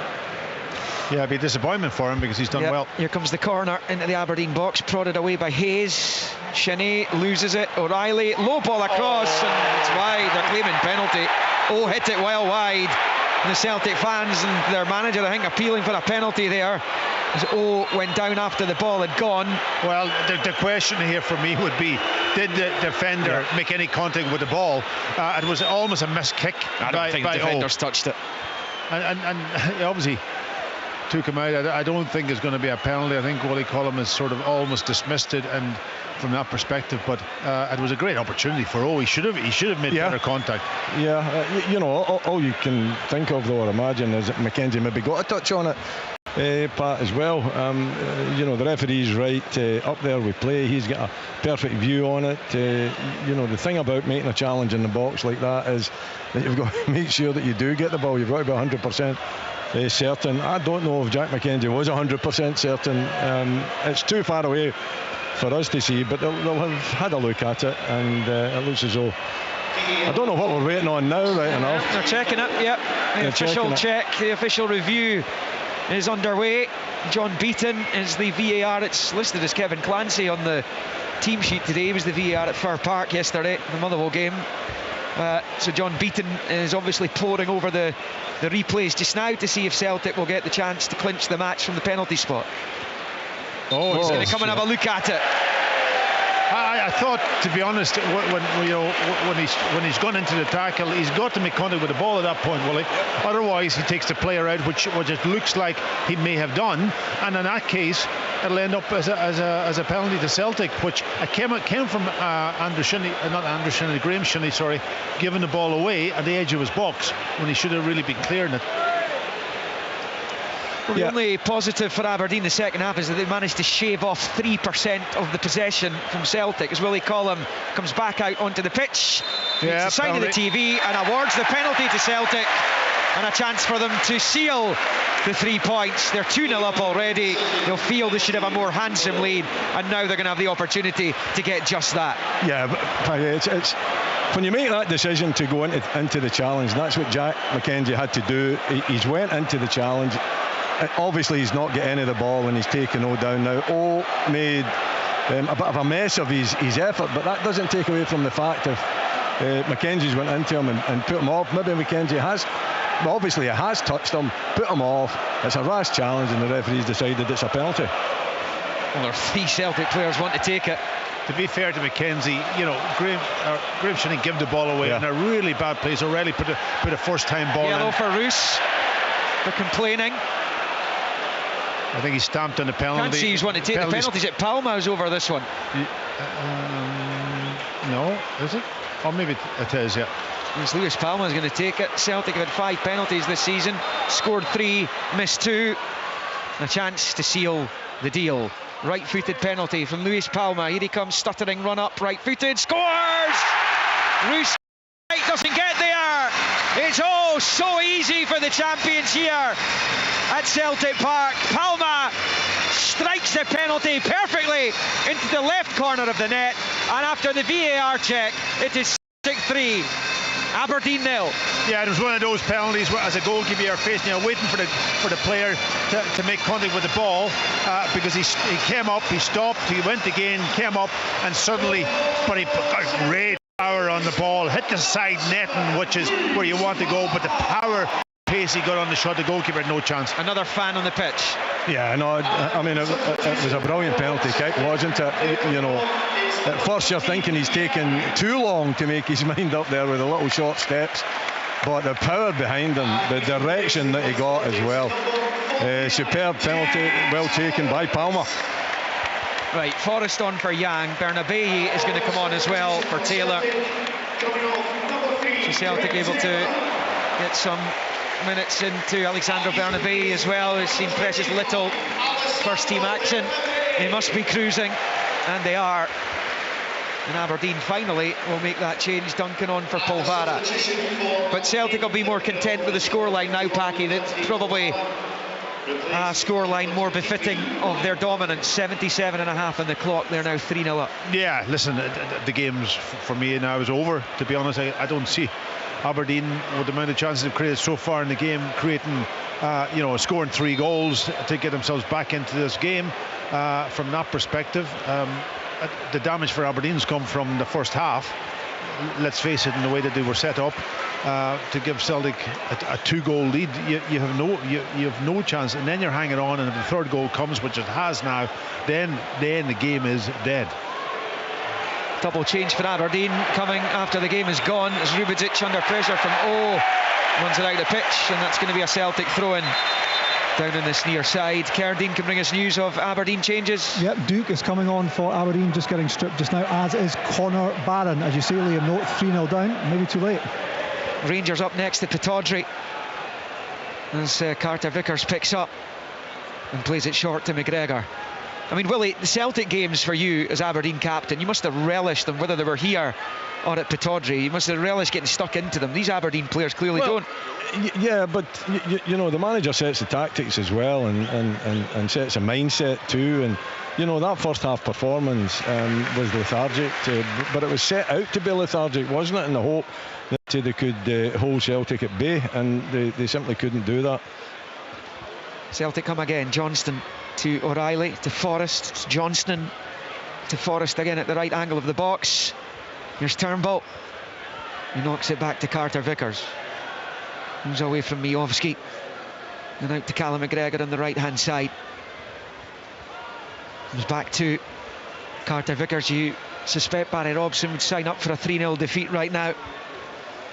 As Carter Vickers picks up right to the centre circle, back into his own half for Scales, who knocks it forward. Gartenman, and then Duncan heads on. Hayes gives chase. Miovski wasn't in his space as Clarkson looks to find him, but it goes across Joe Hart's 6-yard area and behind for a goal kick. But Liam, at least there's a little bit of intent, you know, to take part in the game there.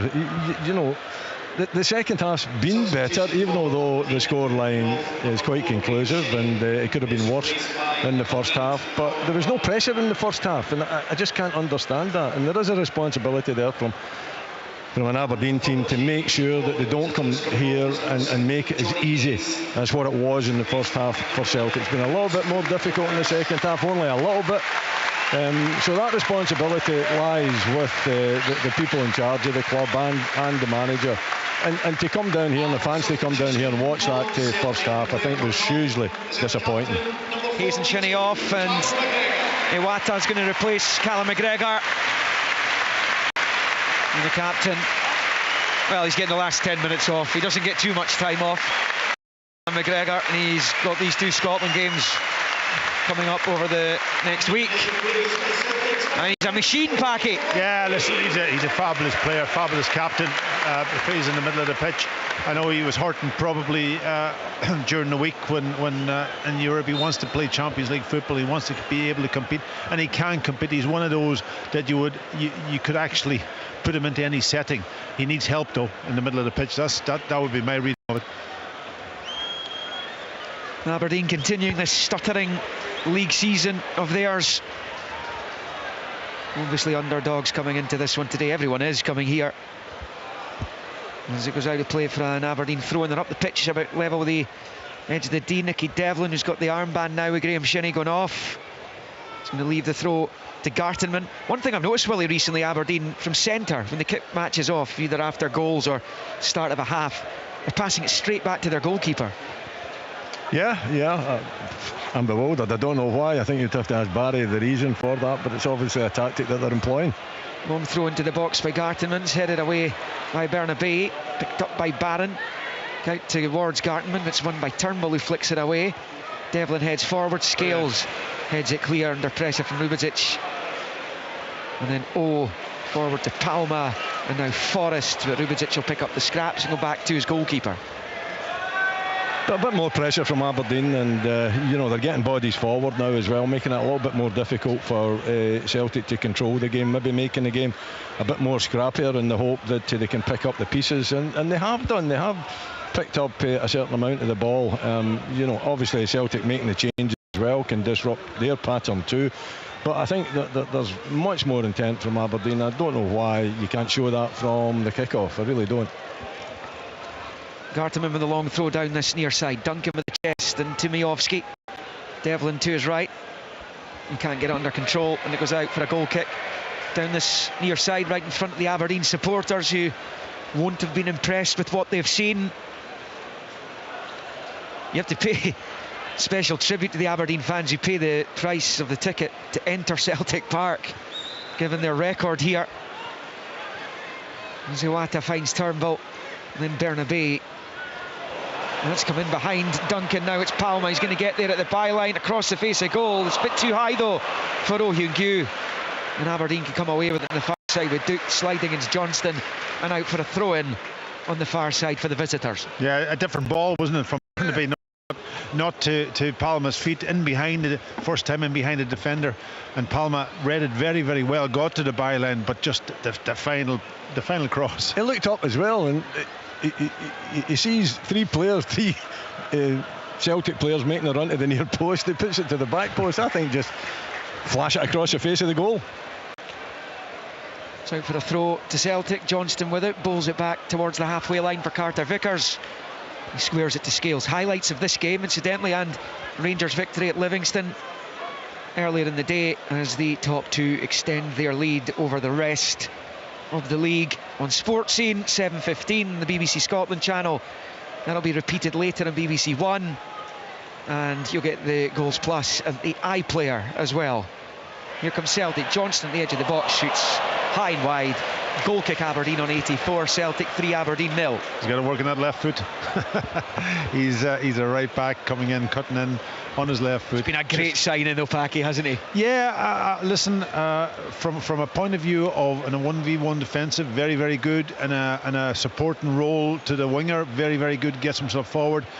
There's just a little bit of work I think he's got to do on the back post when the ball's on the opposite side. I've seen goals, and the goal the other night was one of those where he gets a bit square and a bit lost, and he doesn't see the player who's going to be the threat behind him, and that's the bit that I would like to see him. And sometimes, unless you're under that type of pressure, you know, he's not been under that pressure today, then you're not going to, it's not going to be picked up, but good teams will exploit it. And that's just a critique of him from a point of view, but he has been, and you're right, he's been a great signing, and he's filled the role really, really well. Yeah, almost a year now. Of course, he was signed around about the World Cup time when he was representing Canada as O'Reilly. He almost picked out Palma. Devlin claims he didn't get a touch. Willie Collum agrees. Goal kick only to Aberdeen, who are going to be left to stew on this one for a couple of weeks, although Willie, they're used to responding to defeats here. The game at Pittodrie against Rangers is always a massive occasion, and that's one they're going to have to be up for against the resurgent Rangers side under Philippe Clement. Yeah, and I would think that they would be up for that game. I'm sure. Dress rehearsal for the final, of course. Yeah, I'm sure that Barry Robson won't have the same tactics at home. As I say, you can have a defensive set up with the 5 at the back, but you've got to, in transition, have some kind of a threat going forward, or at least put pressure on the ball as they've done in the second half, and they continue to do in the second half as well. It's a poor challenge by Clarkson on Bernabei down on this near side. Free kick only, taken by Bernabei, and then Turnbull, long ball. Palma gives chase. Turnbull was caught. Willie Collum needs the eyes in the back of his head for that one. Play on though. Celtic with an advantage. Here's Palma, finds Bernabei in the box. Duncan with the challenge is able to win it back and put it out for a throw in on this near side to Celtic. And Brendan Rodgers would like to see them score another goal or two before the end. They haven't scored as many goals as they had at this point last season. As Turnbull chips it in, useful, headed away by Rubidzic though, and Miovski driving forward, but he has it nicked off by Tomoki Iwata. Here's Johnston rolling it to Forrest to his right, to Johnston, and then O'Reilly into the box. Forrest, the slide challenge from Rubidzic, that was better from the big Serbian who got his first cap for Montenegro last month. He's challenged well by Johnston. The Celtic fans enjoyed that as Celtic play the ball into the box with Forrest. Flicks it with the outside of the boot. Turnbull who goes down, no foul. Clarkson clears. Miovski can't get it under control, and it's Celtic picking up with Carter Vickers.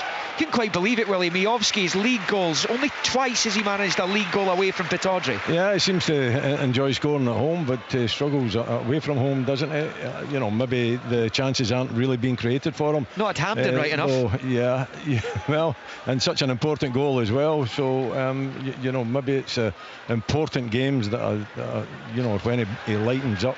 There's O'Reilly inside the Aberdeen box, 4 around him. He can't quite get through, and it's now with McKenzie, who lumps it clear up towards Miovski. Carter Vickers is there.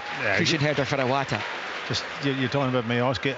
He's never had any serves today. He's been asked to do a deep roll in the first half, which any striker almost hates, don't they? Cross into the box, flicked up into the air by Rubidzic, and then half away by Aberdeen. Here's O'Reilly at the edge of the D. Now with his back to goal, passes it back to Scales. The final couple of the 90 here. And O'Reilly, first time ball, looking for Palma on this left hand side. Sliding in's Nicky Devlin, and puts it behind for the corner. Yeah, tough time today, for most of it anyway. Palma's been excellent. I wouldn't be surprised if he's getting the man of the match honours from the club. Yeah, he's a threat, and I think he's getting his fitness level also up a level, and I think that's something that maybe was missing for a period. He takes the corner into the box, hit it half away. Aberdeen clear through Garterman. If Palma's getting his chance with Lila Bada out long term, and now Yang might get his opportunity with Maida being out for the rest of the calendar year. Celtic attack breaks down over on the far side. Turnbull can't keep it in play, and Aberdeen have a throw-in which will be taken by Jensen deep inside their own half. We're in minute 90. Celtic 3, Aberdeen 0. It's been comprehensive, isn't it? You know, Celtic have dominated really start to finish. A little bit better from Aberdeen in the second half. First half, I don't think it's acceptable. To be honest, I think the Aberdeen fans will go away with that kind of a impression as well. Chip ball into the Aberdeen box. Palmer can't get under control and goes behind for the goal kick. And I suppose another reality check where last season's third best team in the Premiership losing this game will put them 23 points behind Celtic at the top of the table after their first quarter of the campaign themselves. Now I know they've got 2 games in hand, but 23 points, even if they win those 2, still a yawning chasm between last season's champions and last season's third place team. Best of the rest, 10 minutes added on, primarily because of the Yang head knock. Here comes Oh Hyun-gyu, forward to Forrest, the first of the 10. Forrest to the edge of the box, shows too much of it to Jensen, who clears, breaks to O'Reilly, and then Johnston goes down in the box when that's gone behind for the goal kick. It's Celtic 3, Aberdeen 0. Yeah, better tackle, wasn't it, from is it McKenzie, I think, is it? No, it was Jensen, wasn't it? Was it Jensen? Yeah, it was good timing of the tackle, and he needed to do it because the ball was just going to be slid across the 6-yard box. Yeah, in that wide area again and hitting the byline too. There's been some really good football from Celtic this afternoon. You know, they've moved the ball extremely well. They've had you know, some excellent work in the wide areas, but you know, really impressed at times from how potent they are in the wide areas, getting to the byline and flashing crosses across the face of Aberdeen's goal. And really, you know, you're looking at the 3 goals, and it could have easily been double that. Yeah, Liam, or Willie, how impressed are you with Liam Scales? You've obviously watched him a lot with Aberdeen when he was there, but he's obviously found a new level, eh? Yeah, I mean, he's doing extremely well, isn't he? He looks a confident player as well. I was hoping that Aberdeen were going to be able to keep him at the club, but you know, that hasn't been done, and I think it's to the benefit of Celtic. Turnbull, the edge of the box, what a finish that is! Bottom left corner, right footed, just outside, off the post, and it's Celtic 4, Aberdeen 0. Yeah, listen, the goalkeeper got caught a little bit. I think he might have been unsighted, to be fair to him. He's back on his line when Turnbull picks that. And listen, Turnbull makes a habit of scoring from the edge of the box, isn't he? You know, he's lethal. You've got to close him down. He gets the ball. It might have taken a little deflection also when it went through a few bodies. No, it didn't. But the goalkeeper's... Was he unsighted? Looking at the angle that we're looking at, he's got to get across better and make a better effort to keep that out of the near post.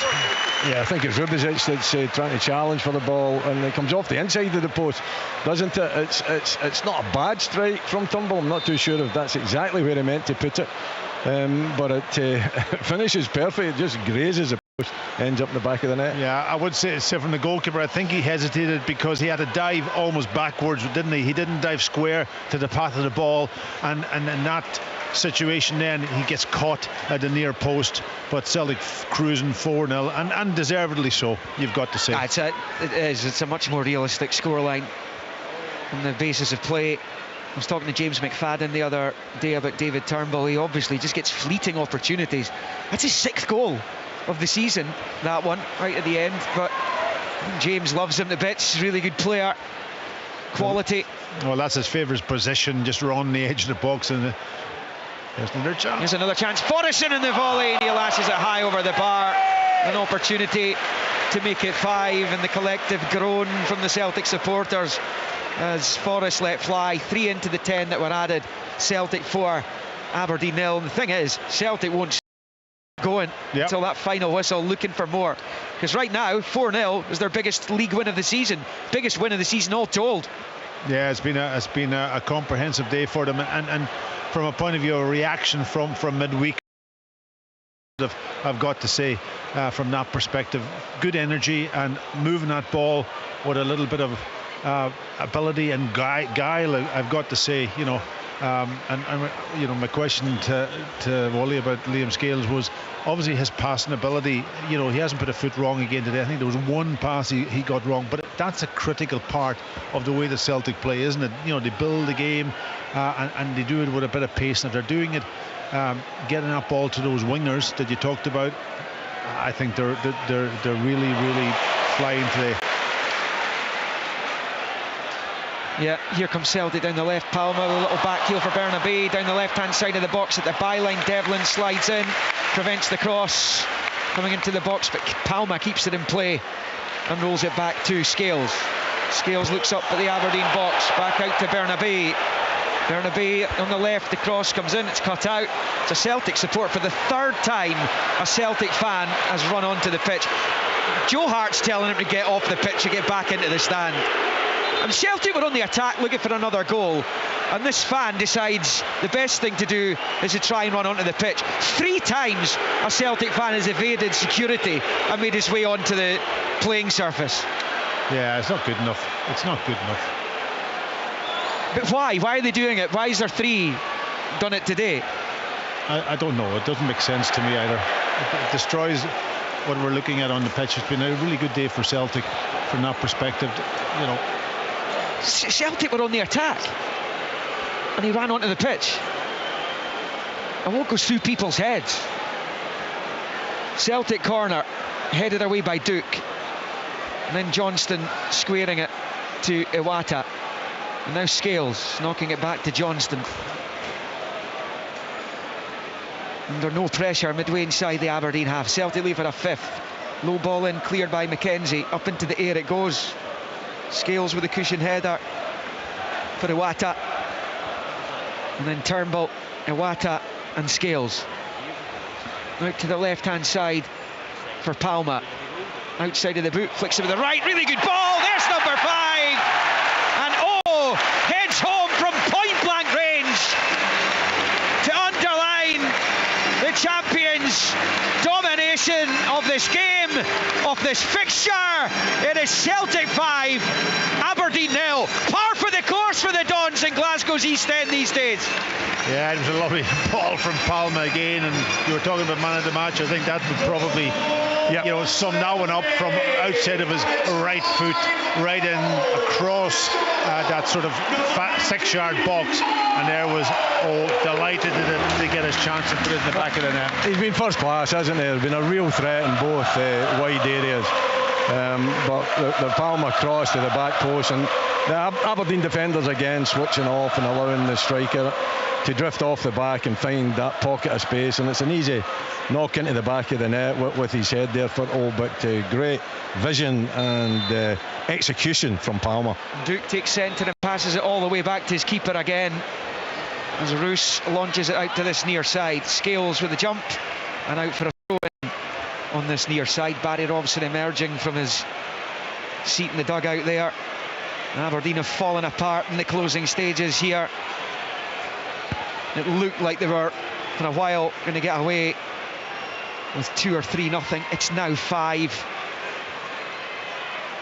and they concede another one. They could be going below Motherwell in the league in goal difference. They've got a free kick over on the far side, and that'll take the pressure off the defence. And second half stoppage time here. There's still about 2 and a bit minutes to play, but there's been 2 goals scored in the injury time, so they'll probably be a bit bolted on to the end of that as well.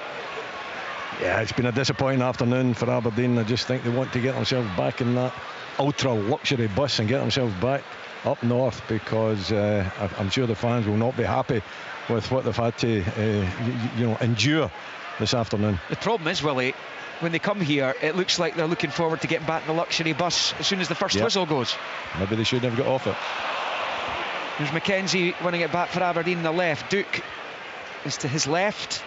He finds him and he goes back to Connor Barron, and then shift it into the centre circle for Rubidzic. Garteman underneath it. Barry Robson's body language down there. He looks as though he's been on the receiving end in a boxing match. Here comes Celtic again, and they're in again. Is in, 1-on-1 with the keeper to make it 6, which he does! It is an absolute mullering here, and Hugh gets his second. Celtic up there, 6th deep in stoppage time. Celtic 6, Aberdeen 0.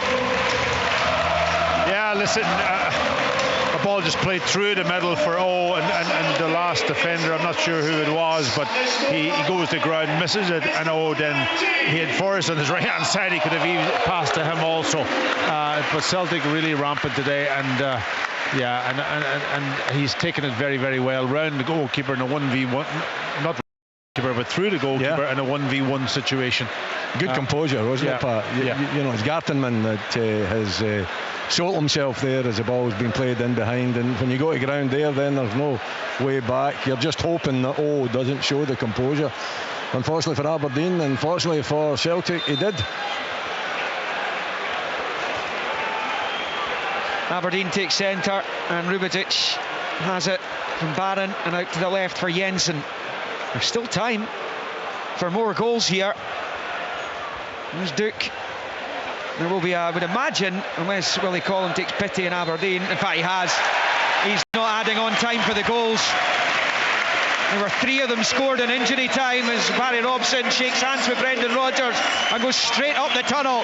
A day of humiliation for Aberdeen in East End of Glasgow, and a day of sheer joy for Celtic, who were hit for 6 themselves on Tuesday night in the Champions League. They've responded in the best possible fashion. They have ripped Aberdeen to bits today to restore their 8-point lead at the top of the table. Yang opening the scoring with his first for the club before Kyogo doubled up shortly after. They had to wait till 76 minutes for Palma's penalty conversion to make it 3. But then Turnbull in the 2nd minute of stoppage time, in the 7th and 9th have really glossed up the scoreline as Celtic run rampant and continue their complete and utter domination of this fixture. Aberdeen now without a win in 23 attempts against the Scottish champions, and that 6th goal has dropped them down to 9th in the Premiership after what is their final game effectively of the first quarter of a campaign. That's their 11th match, just 3 wins for them. But Celtic go into the final international break of the calendar year in a complete and utterly dominant position. 8 points, they lead the top of the Scottish Premiership as their title defence continues to seamlessly move towards the finishing line in May. They finished here, comprehensive, and a biggest victory of the season for the champions. Celtic 6, Aberdeen 0. On digital radio. FM.